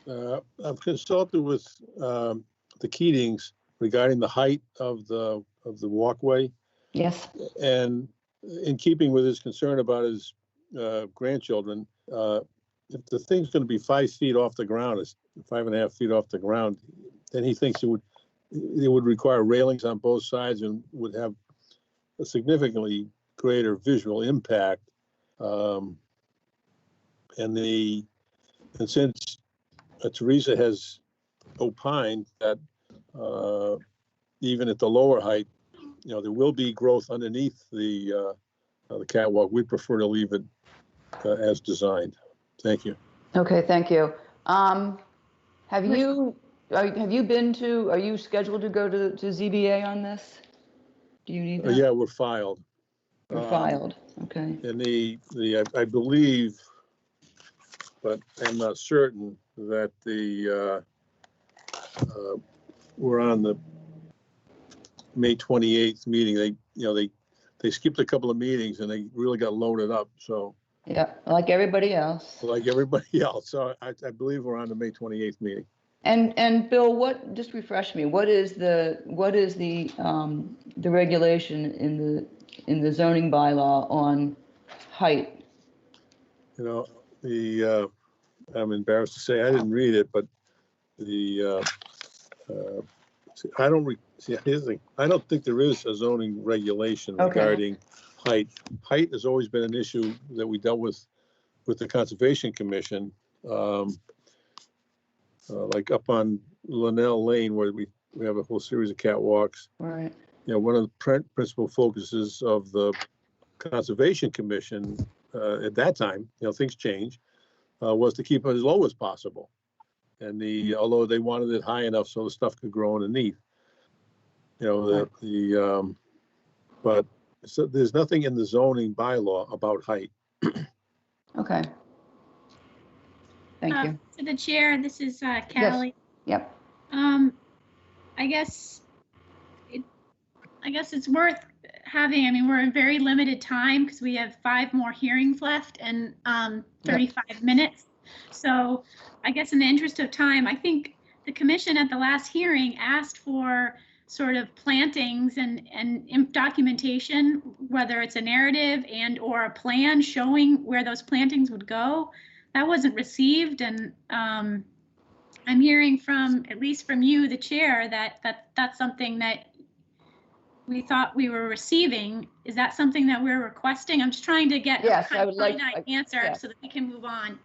Well, we left it last time that they would consult. And I understand now that Teresa is on board and is consulting, and I would ask that the suggestion that plantings of rushes and ferns, plugs around and underneath the catwalk be made part of the proposal. Bill Riley, that's certainly acceptable. And I guess the question is that something you want to see before you take a final vote and issue an order? Yes. Yes, I would recommend that the commission Yes. see the documentation before issuing its decision. Yes. Okay, so I would then ask Teresa if she can give us a timeline for preparing either a plan or a narrative that would respond to the commission's concern. Maybe before Teresa answers, is the commission asking, let's really nail this down, is the commission asking for a plan and a land management plan, which she typically does, or are we just asking for a narrative? Because that would most likely dictate Teresa's time frame. Yes, I would not go so far as to call it a land management plan, because that implies invasive management, which we're not doing here. So it's Do you want to see the plants on a plan or just a letter stating what she's planning on planting? If the letter has sufficient detail, I don't need it added to a plan. We're talking about plugs of rushes and ferns along all sides of the catwalk and underneath it. So I'd need a definite description of how many, how dense. I think since she's asked to do that, if they were just shown on the plan, I don't think that would be a prohibitive thing to request. I mean, there is the old, what is it? Area equals pi r squared, or yeah. That's the area of a circle. Yeah, right. So how much the 10-inch diameter pilings are basically taking away from the BBW. Just. I'm sorry, Mark Burgess through the chair. Yes, Mark. An 8-inch piling, I believe, is approximately 1 square foot. So a 10-inch piling is, slightly more than that. 79 square inches, whatever that is. There are 15 pilings in the BVW. Okay. But is the commission, sorry, Callie here, is the commission asking for the planting to mitigate the area of the post, or is the commission asking for the path in that BVW to be replanted and restored as BVW, which would, once this permanent catwalk was installed above the BVW, those plants would fill in and grow back?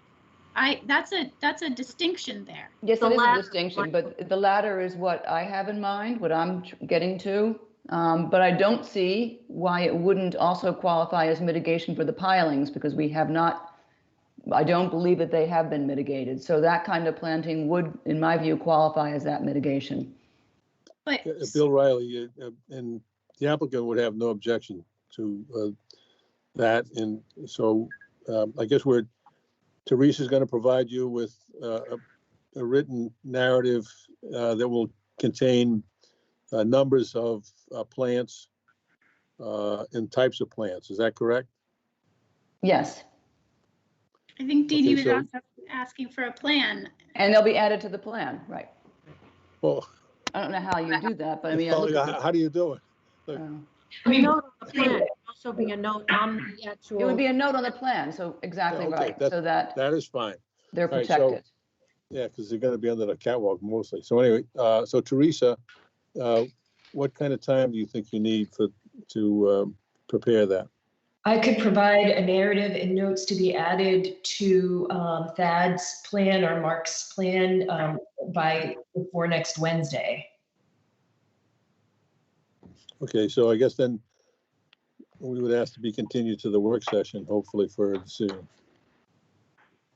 Do you not have to wait until ZBA? No, in fact, well, it's up to you. That's up to you. Usually the commission, I think, does in some circumstances in case the project changes at ZBA, but it's up to you guys. This is, that was part of the reason I was asking about what the ZBA requirements with respect to height might be. well,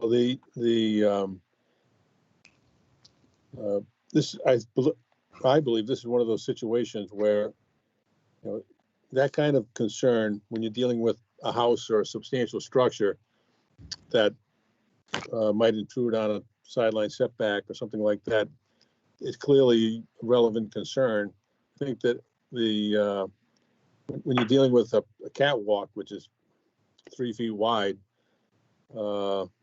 generally the zoning board considers concerns of the Conservation Commission and visual concerns rather than moving the thing around, candidly. So, but it's up to the commission. I think it'd be appropriate for to close the meeting and issue your order. This is Commissioner Holt. Yes. I just want to make sure that the commission is all comfortable. We haven't really talked about where the catwalk ends, the point at which it ends, and that there is I think a ladder proposed at the end of it, and the access stairs to allow public walkway are now what, above mean high water? This is Mark Burgess, through the chair. Yes, Mark. Yes, I consulted with DEP on that, and that the stairs are located at mean high water. I realize that because mean high water is at a different angle, you know, there's a slight little difference there, but the stairs are supposed to be located at mean high water. They're okay if they're in the marsh, and that's where the lateral access has to be provided in accordance with Chapter 91.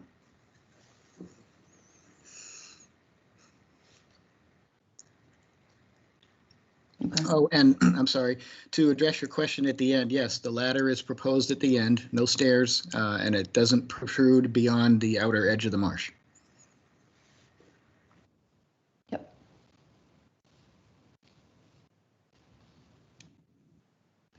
Dee Dee, anything else? No, we hadn't talked about that. We usually have quite a discussion, or often have had quite a discussion about, you know, the end point of a catwalk. Right. This one seems more straightforward. Other questions or comments from other commissioners? Yeah, Bob Rawls. Yeah. Yes, Bob. The seasonal catwalk, meaning seasonal, it gets removed every season. Will that be able to be removed without walking on the resource area? Mark Burgess, through the chair. Yes, Mark, go ahead. The way that the monopile is designed and the jog that's in it, no, you're going to have to be able to get underneath it to unbolt the piling to be able to lift it out. Now, once it's lifted out, you can carry the sections across the walkway. So it's a minimal amount of activity. You can start at the end, pick up a section, and 2 people can carry it along the walkway till they get up to the upland. And it's stored on the permanent walkway, is that correct? I think that's an awesome place to put it, yes. In the off-season, vegetation's dormant. It's a great place to put it. Mr. Delvecchio here. Yes, Bob. Yes, Bob. I just had a question on the preparation of planting underneath the year-round catwalk. Is that going to be done? That's probably a question for Teresa.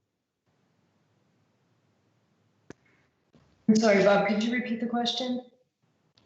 How about the preparation of for planting underneath the year-round catwalk? Is that going to be done before you plant? And will the plants be shade tolerant? Yes, I would recommend a mix of plants that are both shade tolerant and then plants that are going to grow around. So for instance, some of the ferns that I put in there would be more shade tolerant ferns. The rushes would be out along the edges. We may use some sedges that are appropriate to bordering vegetated wetland situation that would be more shade tolerant as well. And as far as when in preparation for planting, once the catwalk is constructed, we could go in and plant right around. It's going to be high enough. It's not going to be comfortable. You know, the guys are going to have to lay on their bellies and put in the plugs, but we can get it planted underneath the catwalk once it's constructed. I wouldn't recommend doing any planting before it's constructed. Will the ground be aerated or cultivated before the plants go in, since it's compacted? Basically, when we plug into areas that are compacted, one of the other plants that I will definitely be using is path rush, and because that deals really well with the compacted soils and helps the root systems help break up that compaction. So I think as you know, once the area is constructed, when we're plugging, we also use a mycorrhizal inoculant to help root establishment and growth when we put the plugs in the ground. So I don't see it being a huge issue of us needing to go and do any kind of excavation or anything in order to air the ground. We let the plants do the bulk of that work. Thank you. Ladies and gentlemen, this is Mark Burgess again. Yes, Mark. Just as a clarification on the zoning regs, I brought them up on my other screen. The catwalk is allowed to have no more than one handrail, can't be more than 3 feet wide, and I'll quote you, this is page 31 of the zoning bylaw in the Conservancy District, and item E. Where is it? I'm sorry. On that, it just says the height of the catwalk shall not exceed any of the current state and local regulations. Okay. Okay. I think just to sort of move things along, I think the two open-ended questions are when are we going to continue this to? And the two options were to the work session or till after the zoning board has a chance to meet. I'm just sort of trying to, in the last 20 minutes, we have 5 hearings left. Yep.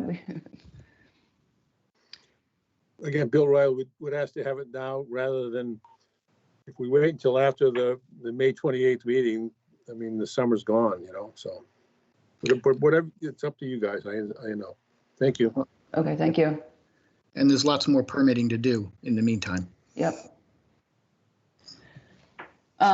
If we can get everything that's coming into us by next week, I would be in favor of moving this to the work session on the 6th. I want to get these things done. What about the other commissioners? I'll make that motion that we continue to make. I'll second that motion. Okay, roll call for the continue to the work session. Commissioner Holt? Aye. Pitts? Aye.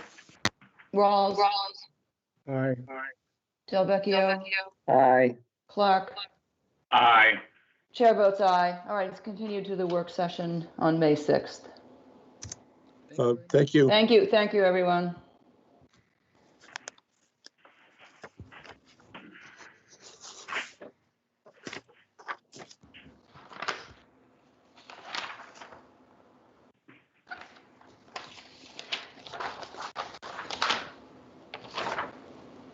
Okay.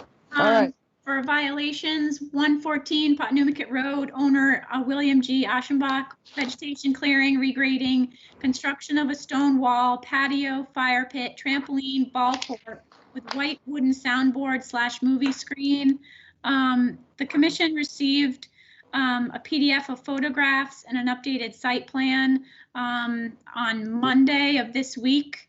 Typically materials are the commission requires more than just 2 days to review materials, and also additional materials were required that were not submitted. So I would recommend to the commission that you continue this violation discussion to the work session in May.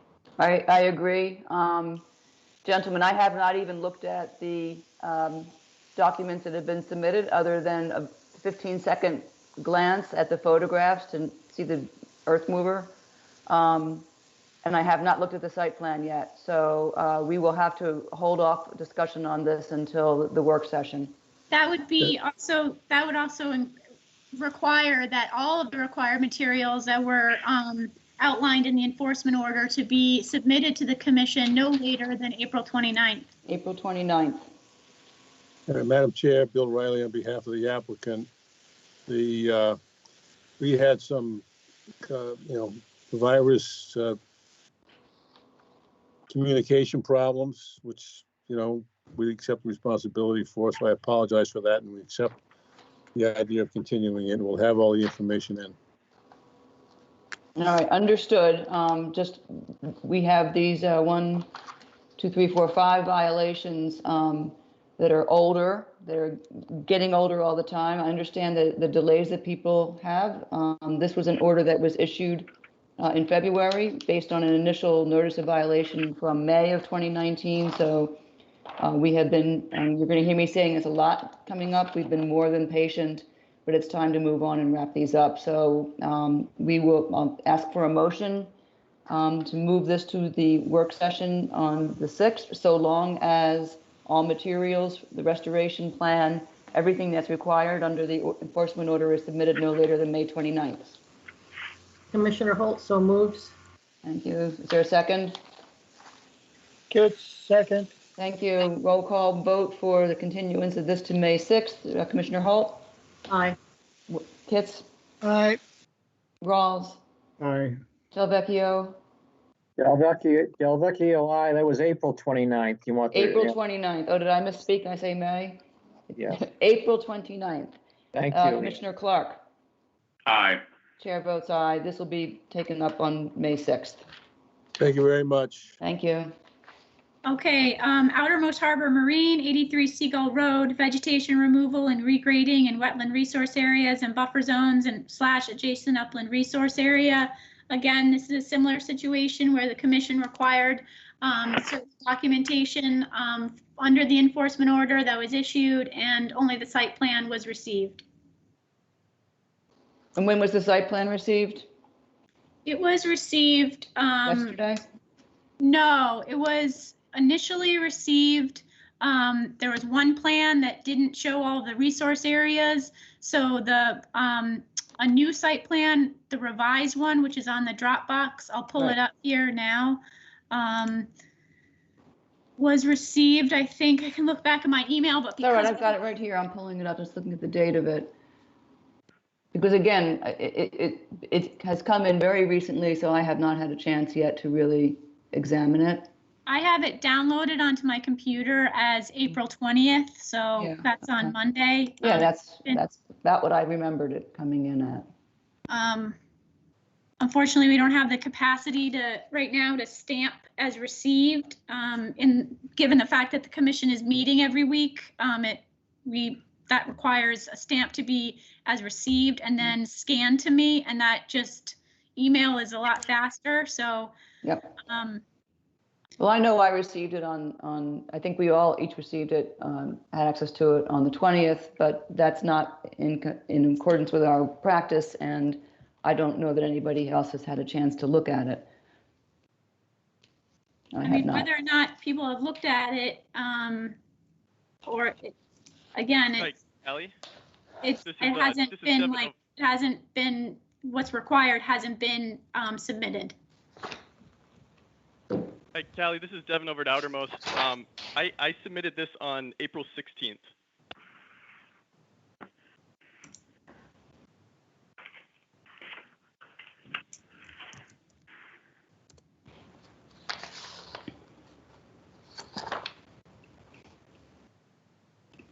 Sorry, can everybody hear me? Mm-hmm. Yeah, I see an email with that date on it because I have a copy of it.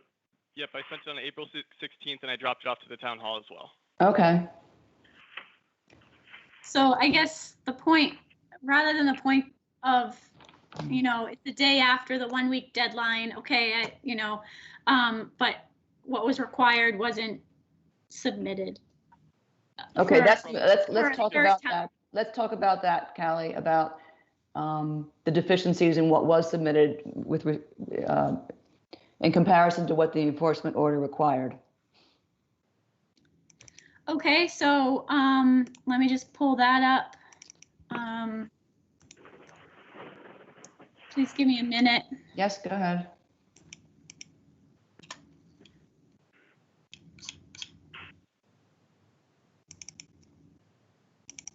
Sorry, Janet, this is Devin over at Outermost. Do you mind if I say something in the meantime? No, go ahead, Devin. You may. Okay, so the only reason that we didn't go forward with Wilkinson at this time was that I wanted to discuss with the commission prior to, because of the plantings that were done by Quinnesset already. So I did watch the previous meeting, and I just wanted to discuss with everyone what you had thought you would like to have done here. Okay. Well, I believe while Callie's looking for, without any regard to specifically what was planted there, and I believe there are a number of Rosa rugosa plants, the enforcement order required a restoration plan prior to any action being taken that would describe the proposed plantings that would require approval prior to them being placed. Yeah, I have it right here, Janet. It's Okay. a site plan. Several things were required. Site plan should be revised to show disturbed resource areas and buffer zones, the area and square footage of the disturbed zone, the distance of the disturbed areas to adjacent salt marsh, the distance between the approved staging area and the area of disturbance. A restoration plan and work protocol should be submitted with details on how the disturbed area shall be returned to pre-construction condition. The restoration plan shall be developed by a qualified individual, and the work shall be performed by an individual with ecological restoration experience. The Commission reserves the right to interview the contractor prior to start of work, in which case the applicant shall appear before the Commission to request approval of a consultant contractor appropriately qualified to undertake the project. And originally, the enforcement hearing was on March 25th, which was then continued to April 9th. Unfortunately, I don't think Outermost was present at that time, but they had submitted some materials, and so here we are today. Right. With the third continuation of the enforcement order to receive the required materials. And hi all, this is Charlie Agro, engineer for Outermost Harbor. And I had tried to say something before. I had unmuted it on my cell phone, but I didn't press the *6 so that everybody can hear me. I can go through the site plan. The site plan was originally submitted, and Callie had mentioned that there were a few things missing. So I did update that site plan. I think that should show, I used the enforcement order as a checklist, and I think that should show just about everything. So as far as the site plan goes, I can, if we want to discuss that, I think that would be great. Charlie, this is Callie. Can you please tell me, you guys initially submitted a site plan and I sent an email back to you saying that it needed additional information on it. At what time did you send that back to me? I had forwarded it to Devin. And are you talking, Devin? Yeah, sorry, that was the one I submitted to Callie on the 16th. That was the revised one. The most recent one was the 16th. Okay. And Callie, I can even send you an email with the revised one if you don't have it. I can do that right now. I have it. I mean, this is just, it's up to the commission what you want to do. My only statement of fact here today is that the required materials were not submitted, and this is the third continuation of the enforcement hearing. Janet, do you mind if I say something real quickly about this? Go ahead, Devin. The only thing that wasn't brought up previously on this that I'd like to bring up was the letter from the Quinnesset Association. Mm-hmm. Just discussing what this land has always been used as and was previously used as just this last summer as parking for a police detail. So I do understand that those trucks were parked off of the main road right there, but this area in question has always been used as parking. And it most recently, obviously, by that police detail this last summer that they have documented. And I think along with that, is there actual documentation of that use? I mean, I saw a letter that said that, but I don't. Well, so Quinnesset hired the police detail, and that's where they had them stationed. But it wasn't clear from the letter whether or not they were stationed in the actual area that we had our staging site visit, which almost looks a little bit like a parking area, versus where the trucks were parked, which was outside of that sort of quote unquote enclosed parking area. Well, in the letter that I submitted, he does say that directly that area that's in question was what it has always been used as parking. It wasn't clear to me from the letter, but. And Charlie Agro here, maybe to help clear things up, rather than maybe getting too deep into, whether it's been used previously or how it was used and over time, if it's been used for parking, driving, access. At this rate, there was a disturbance. In good faith, Quinnesset Association tried to do the right thing and have the area replanted with vegetation that is similar to other vegetation in the area. As you can see on the site plan, let's see, in photo number 1, it's, not the best quality photo, but you can see both sides of the access path. Looking at photo number 1, I'm not sure if everybody has this handy or not, but this is from the beach side, looking at Morris Island Road. On the right-hand side is where the disturbance had taken place. And then looking again at photo number 2, you can see the white signs where right after the violation took place, Callie had called me. I went down there the next day to take a look at things. She had asked me to put signs up that said no access. So that's what those white signs are, and they were placed in there right afterwards. And I spoke with Devin after the violation was notified, and I told him that nobody can park there anymore, and he understood that throughout the rest of the project, and nobody parked there. When you're looking at this picture, just to the right of the white signs where there wasn't a disturbance, again, it's hard to necessarily see, but it looks like a very similar bush as to what was planted by Quinnesset Association. And like I said, they were just trying to do the right thing, plant what was disturbed with Rosa rugosa, which is, typically used coastal vegetation. I'm not a plant specialist, so I can't really speak more so to that.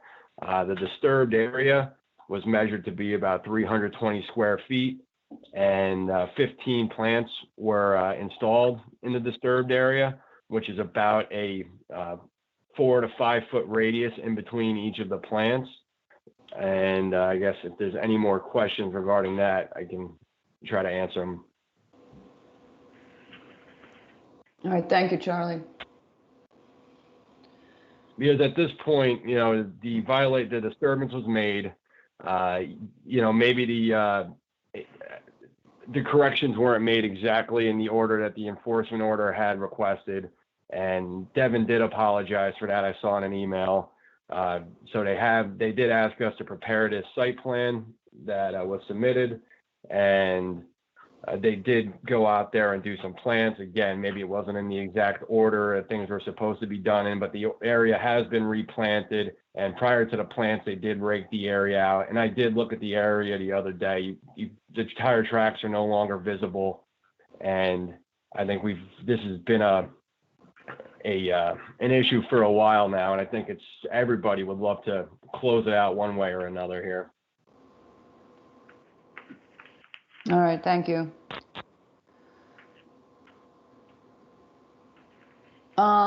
At this point, I don't know, it seems to me that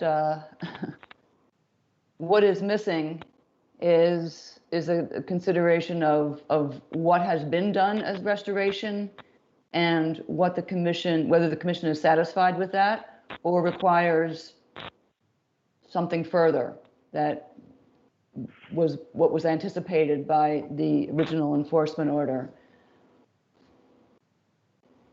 Is there something, so you said that you had initial conversations with Wilkinson. Is there a further restoration that Wilkinson is willing to commit to writing and to submit to the commission? Yeah, so I had spoken with Wilkinson and I met with Jay on site, and honestly, I'm happy to do anything you'd like here to make this better, and obviously we're trying to work with you here, but the full plan that Jay submitted to us is overly cost prohibitive at this point.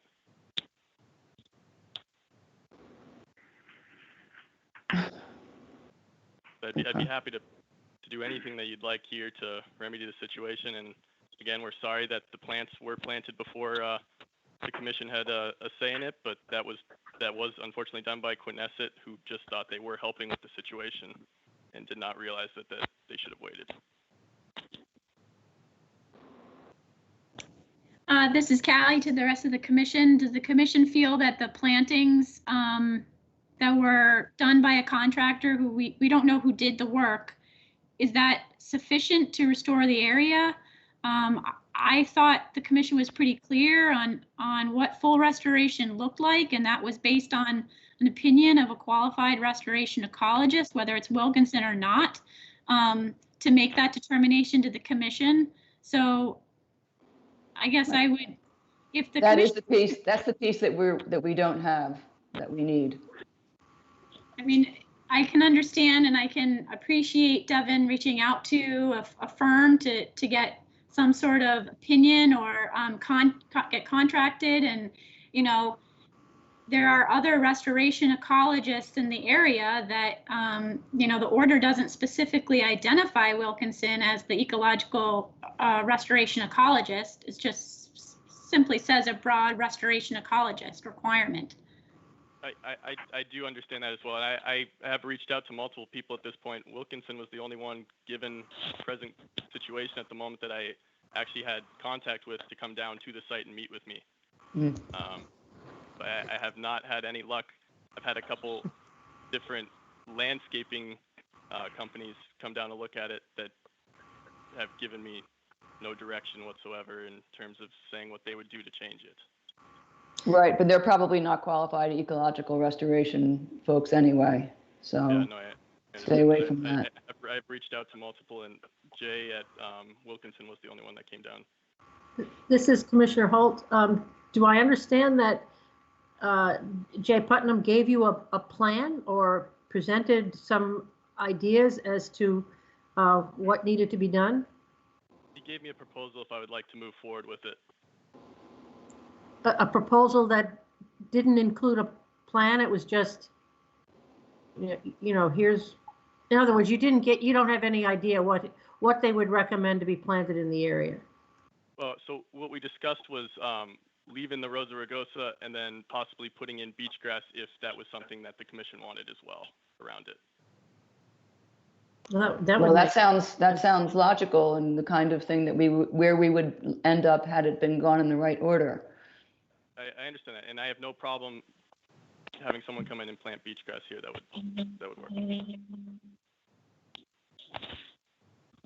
And another thing, Charlie Agro here, the beach grass planting season is still going on right now. I think people will plant beach grass up till about the end of April or so. So I've got a contractor of mine that can get in there probably within a few days to plant beach grass as well.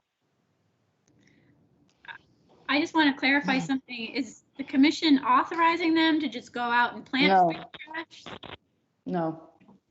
They need to make a proposal of how they're planning to resolve this violation. I don't want to tell them what to do, but it seems that some combination of the plants that were already installed and further plants, probably beach grass, seems logical, should be presented to the commission for its consideration if that's going to resolve the violation. Please don't go ahead and start planting. Well, in some I understand cases, we've got time constraints here because we're coming up to the end of April. Yeah, and in a lot of cases here that I've been involved with for beach grass plantings for dunes, like Oceanfront Condos dune is one that comes to mind, and that was a dune that we did the grading plan for and did the permitting and design of. And when it came to the beach grass plantings, we basically just specified an area of grass plantings to be installed, and typically they're either placed on a 12-foot off-center spacing, and they were planted. If that is something that could be entertained by the commission, that's what we can propose for this site right now over the phone to try to get this issue taken care of. In looking at these pictures, in photograph one, it was taken on a nicer day, so you can see there's a lot of beach grass in that area. So I think that is I think that would match the existing vegetation of the area to plant that combination of beach grass in between the places where the Rosa rugosa bushes are. I guess my question is, Charlie, are you a restoration ecologist? No, I'm not. So is the commission going, so the next question would be, is the commission going to backtrack on the restoration ecologist requirement? I'm asking the commission. Well, this is Commissioner Holt. Well, we're running out of time if we're going to get beach grass planted in there. So, you know, this has just been going on, you know. And I also will point out that the enforcement order was issued at a time when, before being able to contact and get people to provide things wasn't such a challenge. No one anticipated this. I mean,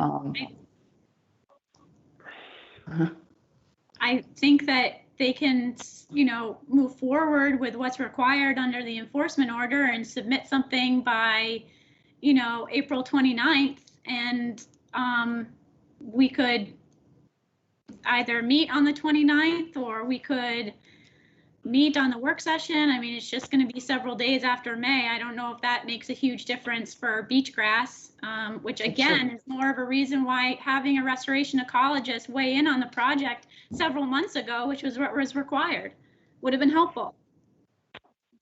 Yep. All right.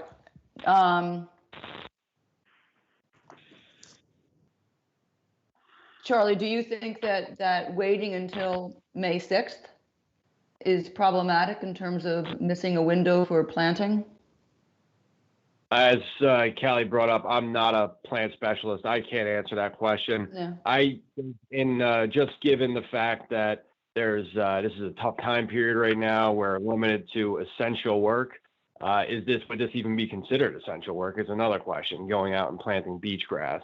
And then given the commission dealing with all these new permit applications coming in for essential projects and other projects as well, I just feel that if what is approvable at this point, like I said, I know that there was a violation, and I do know that the enforcement order wasn't followed 100%. And so I don't disagree with Callie on that, and I don't disagree with her on anything regarding that. I think if during this phone call right here, if we can make a decision that to once and for all take care of this situation that was out there, have beach grass planted on a 12-foot off center, providing at least a 1 foot buffer from any Rosa rugosa that was in there. I can contact another thing we can do is I can contact a potential grass planter, see what his time frame is, and maybe have him do a pre-planting meeting with Callie where he can take a look at the site and propose his plan to plant the beach grass. And I know this is an area of expertise for Callie, and if she feels that his plan or methodology would suffice, then it's great and go ahead with it. And then if not, then I guess more measures may need to be taken at that time, and maybe that's a possibility as well. I'm just trying to, fix this for everybody. Thanks, Charlie. Unfortunately, I am not a decision maker, and this is an enforcement order that was issued by the commission. My enforcement order was ratified by the commission, but I am definitely not going to make any decisions about an enforcement order on site without, especially since the enforcement order that the commission, in my opinion, originally submitted wasn't adhered to. This is Commissioner Holt again. I think what he's proposing, is reasonable to get this going, and then we would look at it again in the fall, and if need be, at that point, require that more be done. It's just if we miss this planting season, nothing's going to happen. So, planting beach grass is not. I don't think this isn't a big restoration project. It's getting some beach grass in there to protect the area from erosion and creating habitat. So I don't think that the planting of beach grass is a date specific thing. I think it's an environment specific thing. So I really don't think that 6 additional days will make a huge difference. I'm also not a restoration ecologist, which is why I thought what you guys required, which was a letter from a restoration ecologist, was probably a good idea. It was a good idea. It was a good idea at the time. It appears that it's not feasible at the moment. But what I would say, in accordance with what Dee Dee just said, if you guys can get it in writing to us by the 29th, by next Wednesday, exactly what you're talking about, how much beach grass, where planted, how, by whom, then we can take it up and approve it at the work session on the 6th.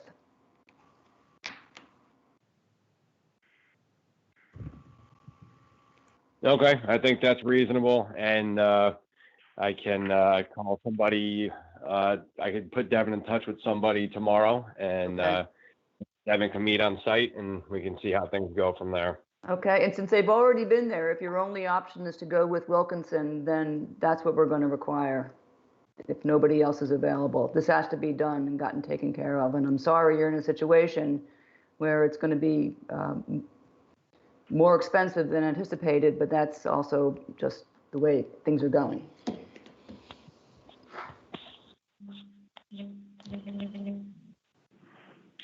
All right, so we will take this up then continue this enforcement hearing until the work session on the 6th.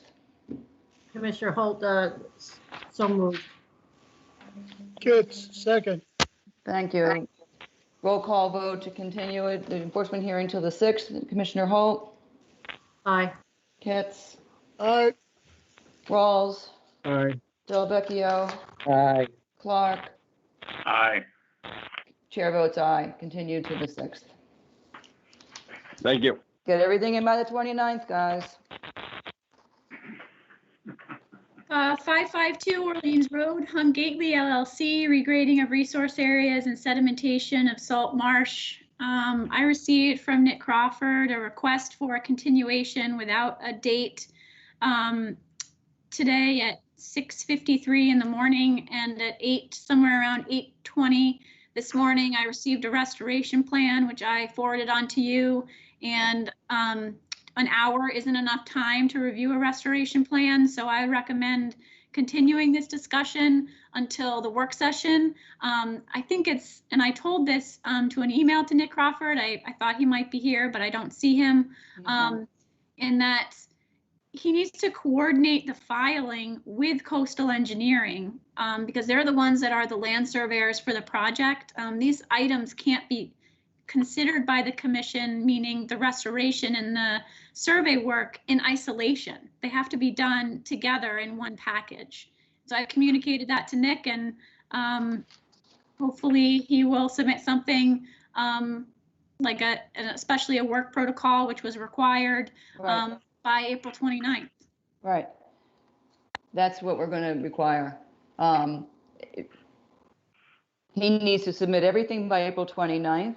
Or once again, we're going to be, in order for it to be continued to May 6th. But again, this is another one. This enforcement order was issued in 2019 in June. So we're coming up onto a year since this violation occurred. And and I understand the situation that the homeowner is in and his health, but this work simply has to go forward. It cannot be tolerated to have to sit there with that bank exposed the way it is. So if we communicate to Nick that everything needs to be in by the 29th in order for us to review it on the 6th, and if not, we will authorize the beginning of assessment of fines starting on the 29th. We've already been issuing fines. Yeah, we'll reassess of last year. So that's true. We're gonna have to. Yeah, well, we'll send him a bill for them. All right. So we're gonna then a motion to continue this enforcement hearing to the 6th. Commissioner Holt moves as stated. So moved. Okay. Kits, second. Thank you. Roll call vote to continue to the 6th. Commissioner Holt. Aye. It's Aye. Rawls. Aye. Delvecchio. Aye. Clark. Aye. Chair votes aye. We'll continue this conversation on the 6th. Okay, Okay, 107 Taylor's Pond Road, tree removal in and within 100 feet of resource areas. All right, I'll just note here that we have received a restoration plan. I think everybody's had enough opportunity to review it. It is not what the enforcement order required. The enforcement order required restoration in kind, so that all the trees that were removed from the site would be replaced by trees as close as possible to the size of the ones that were removed. Instead, what the restoration plan is proposing is to leave the existing stumps in place and allow them to regenerate through a process known as coppicing, during which the shoots are selectively allowed to regrow and or are pruned away so that only the healthiest and most promising shoots are allowed. I read and appreciate the discussion in the restoration plan that this approach is probably the best and most effective and best for the environment way to replace the canopy that was lost through the violation. Not a tree expert, but I understand how the regeneration will work. And I understand also in the restoration plan the part where invasive treatment will be applied to remove any invasives on the site. It's not clear to me to what extent the site has invasives. But the biggest issue, at least for me, is the time that this will all take. These trees are going to take many years to reach their canopy height. And the question for the commission is, how do we make sure that that happens and that it's not lost going forward? Those are my reactions when I read it. Anybody else have other reactions or observations about the restoration plan that was presented? This is Kitts here. I mean, I feel like that if we approve this, they got what they wanted, right? I mean, they're going to have this magnificent view for the next 25 or 30 years. So we just kind of bought into their mistake, is my feeling. Well, I hear you, and I'm not sure that as a practical matter, we can do much about the fact that the trees, until they grow back, they have a view. One thing we can do that I've been thinking about is, as part of an agreement resolving the violation, to require a conservation restriction be placed on the entire back of that lot from the deck on down the coastal bank, so that a restriction that requires the kind of care that this technique of replacing these trees and allowing them to regrow would require. It would run with the land, so that even if they sell the property, any subsequent owner takes the property with notice that this is their obligation to live up to this, and would prevent any further development, installation of any hardscaping, anything in that back area. Short of that, I'm not sure how we protect it. Janet, Teresa Sprague here. I wonder if I could just speak to the proposed plan for a minute and the commission's concerns. Yeah. So I completely, I understand that initially the enforcement required the trees to be replanted to replace what was there. Most of the stumps, if you look at the plan, are fairly small caliber sized trees, 6-inch, 4-inch, 3-inch. There is an 8-inch oak that had been previously cut and some smaller oak stumps. So what we're proposing to put back, I mean, the root systems that support the trees of that size are currently intact, and the trees are actually resprouting. So if we were to say put in a 6-inch caliber tree and put it, at that size, what that would require would be bringing in hydraulic equipment, a tree spade, to dig a hole, you know, at least double the size of a root ball that would come with a 6-inch caliber tree. The amount of disturbance that would be required to plant a tree that big would be completely counter to what I know the commission is trying to get to, and that is restoration, protection of soils, protection of water quality, reducing erosion, making sure the area is stable, and then obviously providing for wildlife habitat, which clearly is lost through the cutting and the loss of biomass. If we were to put in a 6-inch caliber tree, let's say, and let's say we put in, you know, dozens of them to replace these, basically what you'd get is a completely static system for a number of years. So the trees would be replaced. There'd be a massive amounts of soil disturbance, huge holes being dug. There would be no interplay between the root systems like we currently have with the existing stumps that are resprouting. The trees that we're proposing to replace, we're basing off account of what we see that was not resprouting when we were out there doing our analysis. So we're proposing to plant 9 trees back into the area. But and those are based on the stumps that we counted that were not resprouting, so that we know we're not going to get any opportunity to manage through coppice regeneration. For instance, the cedar stump will not regenerate. So that stump will need to be replaced, and we're proposing a couple of cedars to replace that, as well as some layering of oaks, pitch pines, etc. And also we're proposing to plant these trees in areas where they're not going to disturb any existing native vegetation or any of the root systems of the stumps that are currently resprouting. So that's what this plan was based on. There is a bunch of really healthy existing bearberry and Pennsylvania sedge close to the top of the coastal bank where there were minimum trees cut in that area.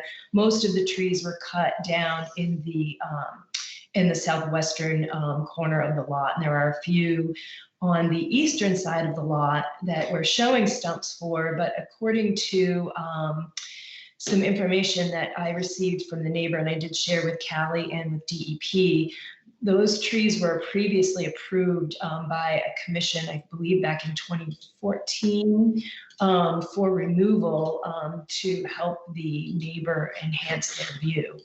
So there are some older stumps on the eastern side of the property, but it sounds like permission was given for those trees to be cut. I'm not sure exactly how many, an administrative review. I'm not sure if it was an admin review or how. It was a request for determination of applicability. Yeah, so an RDA was submitted, and I guess they received a negative determination on that, and allowed them to cut. And there's a hand-drawn sketch that I think Tim Kent had submitted that showed a bunch of pitch pines and oaks on that eastern property side to be removed. So I think some of those older stumps, you know, which were removed and probably treated, I'm presuming, that are not resprouting, we were not counting in our tree count. And then our other goals, so as far as invasive vegetation, the only thing that's growing on the site that we could see of note for invasive vegetation is black locust. So we have black locust saplings growing in, and we just want to make sure that we treat those and allow them so that they're not suckering and taking over the entire area. You can see there's some locust stumps on the. How do you do that, Teresa? How do you keep them without cut it, and we'll treat it. We'll cut it a little bit high. We'll treat it once, give the herbicide time to translocate to the root system, then cut it again and do a second treatment so that it will prevent it from suckering out and regrowing. Mm-hmm. The saplings that are growing back are, you know, they're like an inch or less, really more like whips right now. So with that, the only other thing that has since come to light, and I, you know, again, I've shared this with Callie and with Greg at DP, is the neighbor to the east who had previously received permission to do some cutting on this property in order to maintain his views, is now concerned that the trees that we're replanting are going to be obstructing his views. So I just want to put that out there as information that we've since gotten regarding concerns about this plan from the neighbors. And I know the property owner is also on this hearing, and she is now representing herself legally, so she may have something that she would like to say regarding this as well. All right, thank you, Teresa. Appreciate that.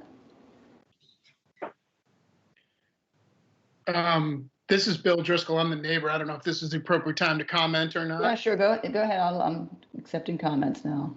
Wonderful. I appreciate your attention to this matter for sure. I've gone before conservation 3 different times over the last 20 years in owning the home. Tim Kent's represented me, and we've tried to do everything in our power to be conscientious, respectful, legal, and in keeping with the Conservation Commission's recommendations, as well as to be as environmentally friendly as possible. We did receive permission to trim some of those trees directly in the area, more or less if you look at this drawing, between the shed and the house. That's kind of my view corridor coming down through there. And there are, I think, 3 trees planned to be planted there. I also replanted at the Commission's request and their specific direction native species, and spent, in excess of $10,000 on the whole project over time. So I appreciate, I would like to see, as Teresa outlined, I think most of the trees, from what I can tell that were cut, were to the western edge of the property and not in this area. So I'd appreciate it if there were not trees then replanted in the area that I received permission to trim and cut and maintain over the last 20 years. Okay, thank you, Mr. Driscoll. Thank you. Appreciate that input. Other commissioners, comments, reactions? Bill Vecchio here. Hi, Bob. Go ahead. I think letting the oaks regenerate, I think, is a good idea. There's a existing developed root system in the ground, and I think they'll grow a lot faster than if you planted new trees in there.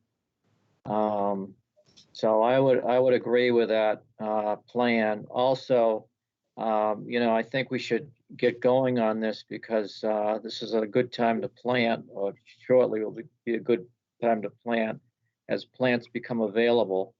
And if we lose this window again, like we did in the fall, then we'll have more delays and less vegetation.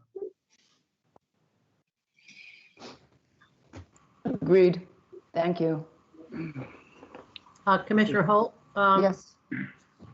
I too think the plan is a good idea to allow the oaks to resprout and then use coppicing in order to create a strong leader. And in 20, 40 years from now, maybe a nice, mature, fruit-bearing, healthy oak will be there. But I think the point the chair raised is a good one, is how do we, because it's going to take so long, how do we protect them and ensure that this canopy is there 20, 30, 40 years from now? So I think some kind of a restriction might be a way to do that. I mean, this is not a developable area anyway, but this way there is just a permanency, well, for some period, to be sure that it's protected.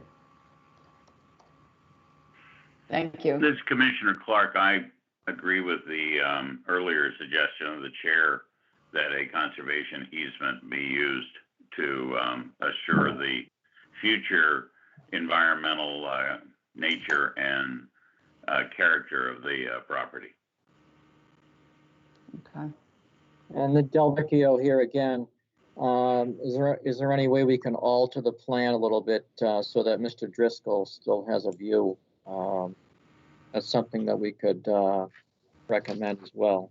Yeah, as I look at it, and I'll ask Teresa to weigh in, it doesn't appear to me that there's much over in that area near the shed where the pines had been taken out that's being proposed. Am I missing something? No, we're proposing just to the west of the shed. I think we're proposing an oak there, and I think that it sounds like that may be a concern of Mr. Driscoll's. We were proposing a white oak just to the area of the west of the shed. If you see, though, there is an old, just to the south of where we're proposing that oak, just to the south of the shed, there is an old 12-inch pine stump there. So I believe that may have been one of the trees that that Mr. Driscoll had previous permission to trim. So that oak would be in that general area. Without having had that information, initially when we did this restoration plan, we were just proposing to plant trees, and in particular, we proposed this white oak because it was an area where we could plant a somewhat larger tree that would not disturb any of the native vegetation around it. So again, we were really looking to place the trees that we're proposing to plant in the areas where we're not going to be causing more disturbance by planting. So we could certainly remove that proposed oak tree from that area. Would you find another home for it nearby that's not too far? I mean, that wouldn't block Mr. Driscoll's view. Would be challenging, only because the only other area to maybe put that would be to the south of the shed, but that's still going to be in that view corridor. It sounds like he had sort of carved out previously. And where most of the stumps are resprouting on the western corner. We don't want to disturb too much over there. The only thing we could potentially do is maybe take that white oak out and remove it with something that's either more shrubs or something that's going to stay, in an understory size range so that he's seeing over it and not, the canopy isn't blocking. I don't know if that would be acceptable to the commission and to the neighbor. I think something that stayed lower would be particularly, because I agree with the commission's thoughts on a conservation restriction, but obviously my concerns are, if there's going to be a lifelong conservation restriction, then yes, I would obviously prefer something that would be lower. And I'm Brian Webster as well, if I could chirp in for a second. I'm also a neighbor, and my view corridor is kind of right along that same area.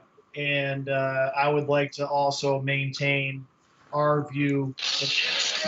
If you did choose to go with something low lying that doesn't grow tall, then as a neighbor that currently has had a view since I bought the property and given my property the basis for what it's worth, then certainly if there's something that's going to be impeding that view, then I also have concerns along with Mr. Driscoll.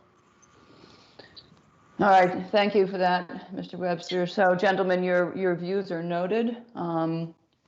We will try to address them in a satisfactory way. Although, as the Conservation Commission, obviously our first focus area is making sure that the environment and the resource area is restored to a healthy ecosystem.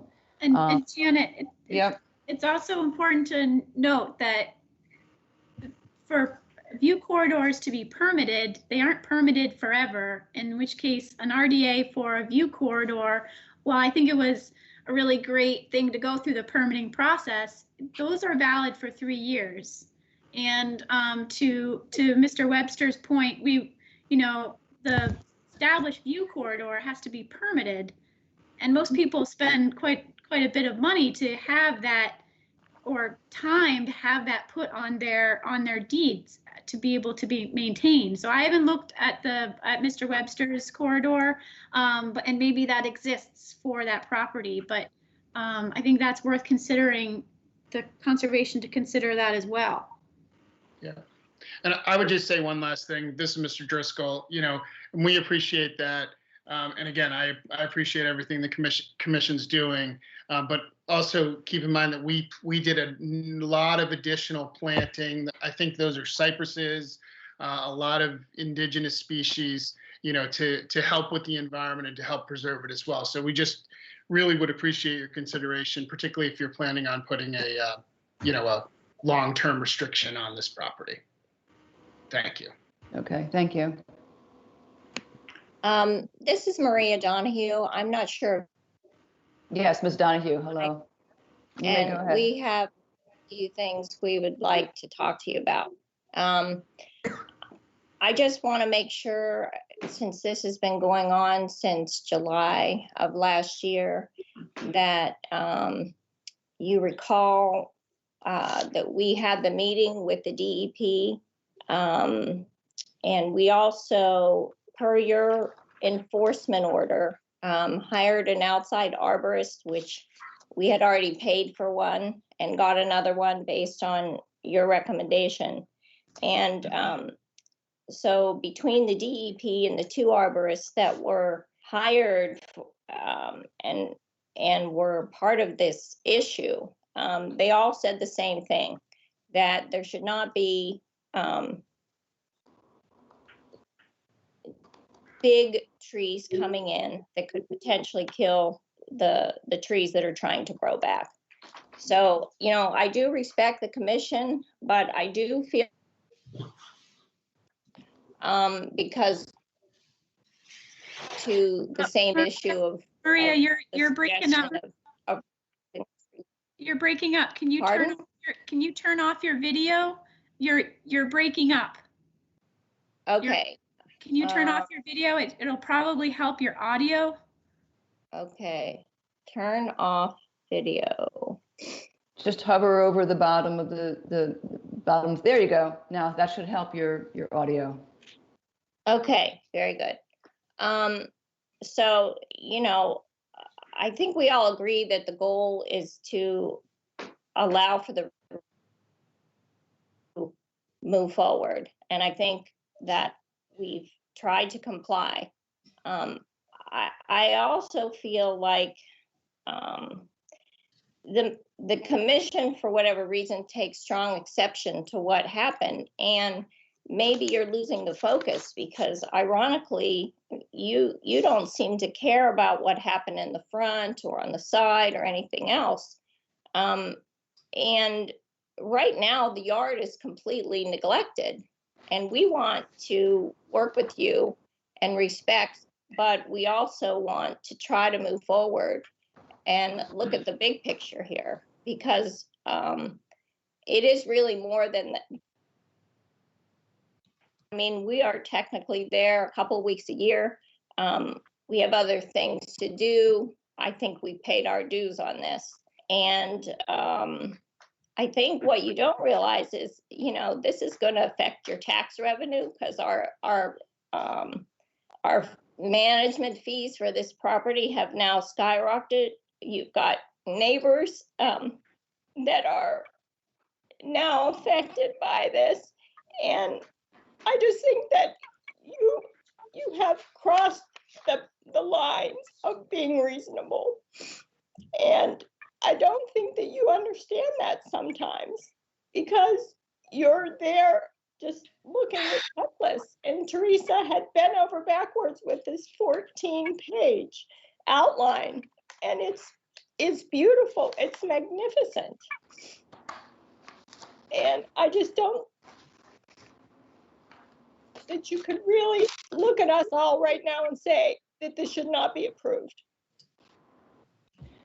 We didn't say it won't be approved, Ms. Donahue. I appreciate your comments and your concerns, but I will just reiterate, we're not ascribing any motivation to anybody in this particular situation. Everybody has their own thoughts on that, but it's not particularly relevant to what we're doing, which is simply trying to resolve this situation to protect and preserve the environmental natural resource there. So that's what we're doing. To the extent to which other people have other agendas, if they can be accommodated, that's great. But if not, the environment is the one that is going to come out of this ahead. Yeah, we are, you know, we're on the same page. We totally agree. Okay, My husband good. also like to say a few things, please. Good morning. Can you guys hear me okay? Yes. Hey, so I'm Dr. Donahue, and I am actually the property owner. And what you said just a second ago is actually the basis for our shared interest. We completely understand the mission at hand, which is to provide restitution of the environment. Just wonder whether or not there's an opportunity here to facilitate that, kind of move along with things. We thought that Teresa's plan was erudite, to the point, address the principal concerns that we had talked about as a group when we attended your meeting in August of 19. you know, the shared venue of our restitution to this. I think when I spoke to you guys in August of 19, it was an unveiled conversation. This was not the right thing to have done. We recognize that. We accede to the authority of the commission. But on the other hand, it feels like if the simple motive is to provide restitution to the environment, restore the canopy, keep the scaffolding structure of the roots and so forth intact, those should be agenda points that could pretty well be, we could understand them and move along with them. I don't want to, there's a little, my sense, I know you haven't rendered judgment and your point of view is pending, but it did seem that Teresa's perspective here was very well thought out. It had actually raised when we last met as a group here in August. So my sense is just that we can always find what's wrong with something. I guess the challenge here is to find what's right and how can we serve this collective mission together. Okay, thank you, Mr. Donahue. I do not disagree with anything that you just said, and that is what we are looking for. And we just, as a commission, need to get to a decision point. Sure. About how we are going to move forward. We each, I think we're going to have a deliberation on the extent to which each of us is willing to vote on to approve a variation. I think that we have already identified a few areas where Teresa's plan needs a few changes. Sure. And a couple of additions to enhance the protections being given to the resource area. But I think we're getting quite close. Well, I appreciate those comments, and I apologize for, I myself have been seeing virtual patients, like we're having this virtual meeting this morning, so I did miss some of the earlier back and forth about it, but I do appreciate the momentum in that regard, and I just wanted to remind the group that, you know, our point of view was that we completely accede to the authority and the oversight of the commission, but would like to kind of pick up the pace to the extent that that's feasible and in keeping with your obligations. It's absolutely feasible, and as Commissioner Del Vecchio pointed out, time is of the essence in some ways in terms of getting started on some of this work that needs to be done. Well, thank you. I think that we would likely try to reach a decision and execute on it at the work session on May 6th in 2 weeks. If we can identify anything that the conversation has pointed to in terms of changes or what we need Teresa to do between now and then. Thanks. One of the things that I heard was remove the white oak and replace with lower growing shrubs. I'd hate to see that removed. It's the only white oak on the plan, and I would beg that you'd see if you could find another place for it.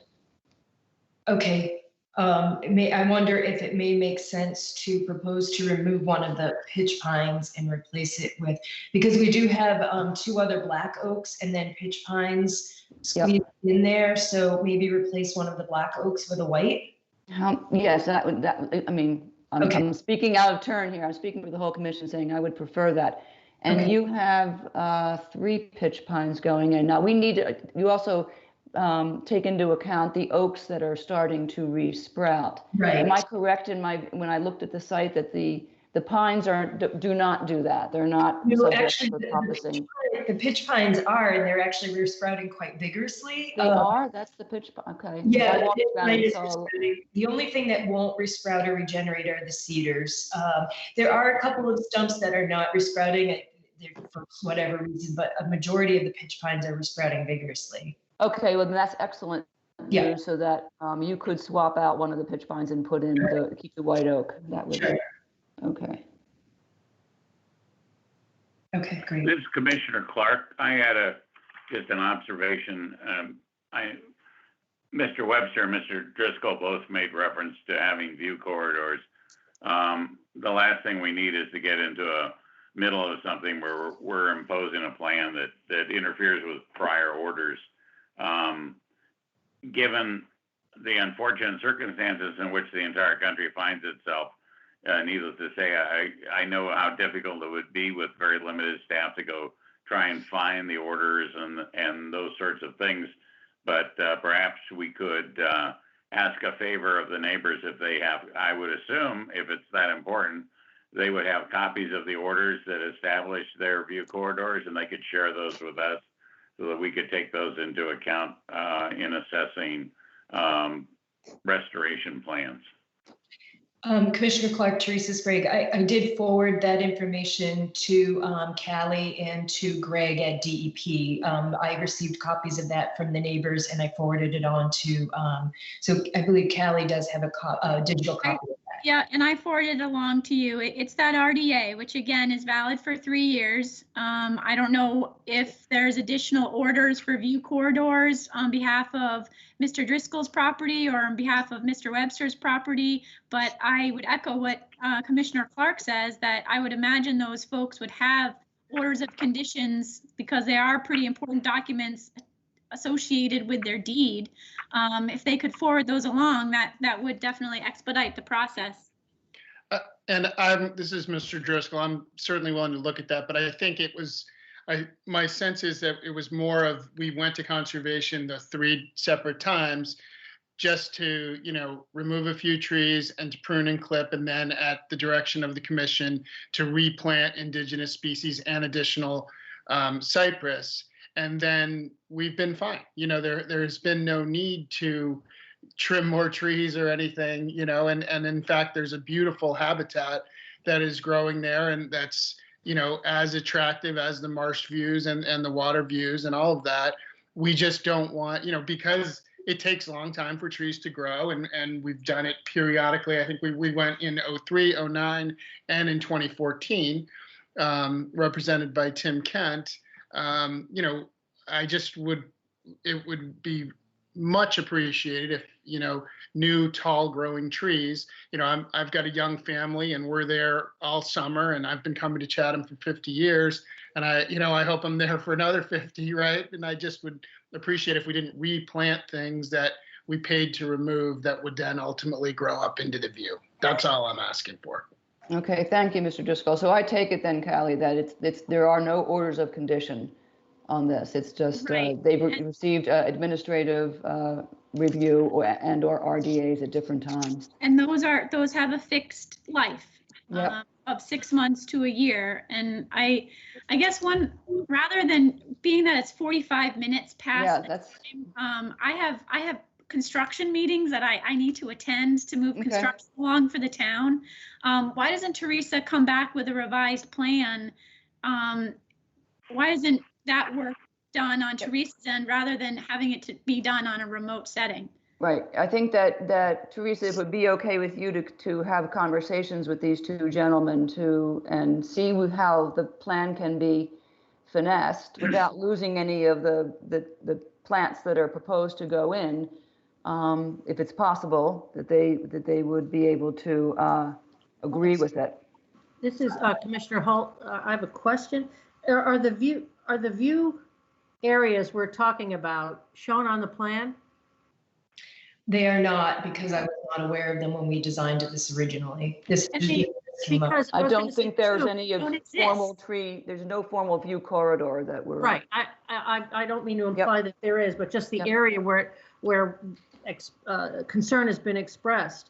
Also, I mean, it's going to be 20 years before an oak tree probably even grows up into that a view corridor. Not that that's a good thing, but if the tree is on the periphery of that, it could also be lightly pruned, and still provide a view, even though the tree is there.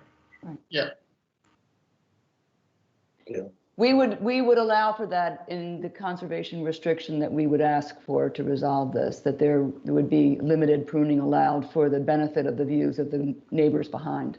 We could build that in. Yeah, this is what I mean. They don't even care about the trees in the front or anything. Maria, you're What? Well, we do care about the trees in the front, but the fact of the matter is that the restoration plan does not address them. It addresses only the trees in the back. But why? Why is that? I don't know. You presented that to us. We didn't.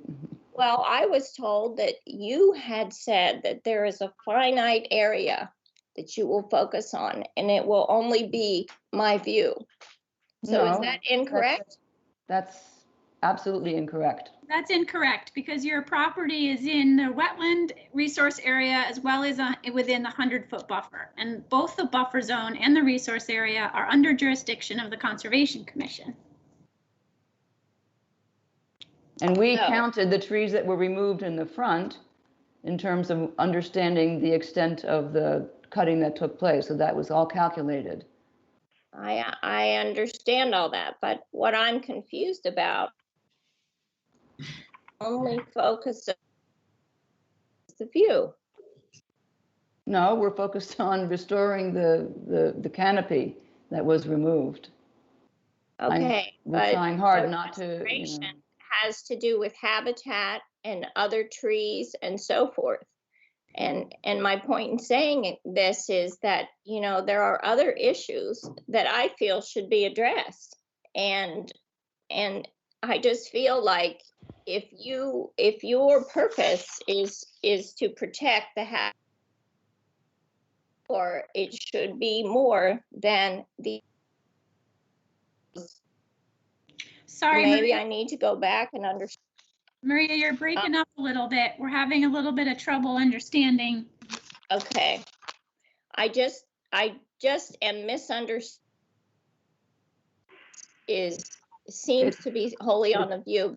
No, you're breaking up terribly at this point. We're only getting every other word. What I would suggest to you, though, is to continue your conversations with Teresa as she makes these changes to her plan. And if you have preferences for what you would like her to do in terms of the areas in the front of the house that have not been addressed, then by all means you should. This is your plan. I mean, Teresa is the professional who designed it, but on your behalf, so you're the client. And if you want her to address things in the other areas, then you should absolutely do that. Okay. All right. I apologize. And I thank you for that clarification. So we will do that. Yeah, because I actually was wondering the same thing. There are trees that were removed in the front that weren't addressed.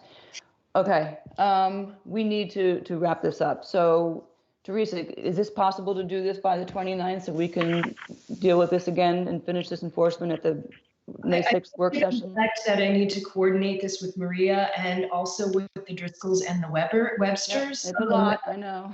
Yeah, I'm wondering if perhaps it would make sense, if possible. I know we're looking at trying to get this planting completed, but just to give us time for everybody to review, if it would be possible to continue to the 13th. Yeah, that's possible. Okay, I hate to push this off, but I don't want to make a promise that I can get this reviewed by everybody and into you before next Wednesday. I appreciate that. That would just be frustrating for everybody involved. So the 13th has 40 applications. Yeah, we're gonna have to pick and choose. We'll figure that out. Gosh, wow. Okay. I know, we're gonna hear about 6 or 7 probably. So. Oh, only 40? I'm shocked. 40. I know. Okay. Then do we have a motion to continue this? Commissioner Holt moves to continue to May 13th. And this one will be on May 13th because we just need to get a couple of these will actually be on May 13th and this will be one. Is there a second? Good, second. Thank you. Roll call vote to continue to May 13th. Commissioner Holt? Aye. Kitts? Aye. Rawls? Aye. Delvecchio? Aye. Clark? We didn't set a date for getting the revised plan. As well, it would be a week before the 13th. So, whatever date that is. May 6th. Yep. Chair votes aye too, so it's unanimous to continue this to then and wrap it up. All right. Okay, 108 Mill Hill Road, vegetation removal, regrading and installation of dock-like structure, wetland resource area, and adjacent upland resource area. I've already sent around an email to the commission. The required materials weren't submitted again. So I recommend continuing this to the work session and extending the date received till April 29th.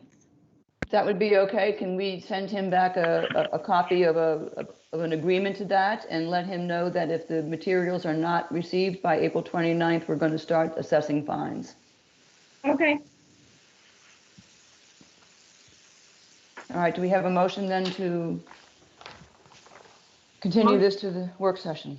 Yes, Commissioner Holt, motion to continue to 5/6. Is there a second? Kits, second. Thank you. Roll call vote to continue to the work session on May 6th. Commissioner Holt. Aye. Pitts. Aye. Rawls. I'm continuing to recuse myself on this one. Yes, yep. Delvecchio. Clark. Aye. Oh, Chair wait a votes minute, I have to recuse on this also. Oh, okay. I have to abstain because it was before my time. No, you can continue to vote on this. You're fine with that. This is a Oh, continuing okay, violation. then fine, then I vote aye. Okay, so it's 501, Mary, to approve to continue it to the work session. And with that, do we have a motion to adjourn? So Commissioner moved. Holt so moves. Everybody makes the motion. Second. All right, the last roll call of the day. Holt. Aye. Pitts. Aye. Rawls. Aye. Delvecchio. Aye. Clark. Aye. Chair votes aye. We are adjourned at 12:52 p.m.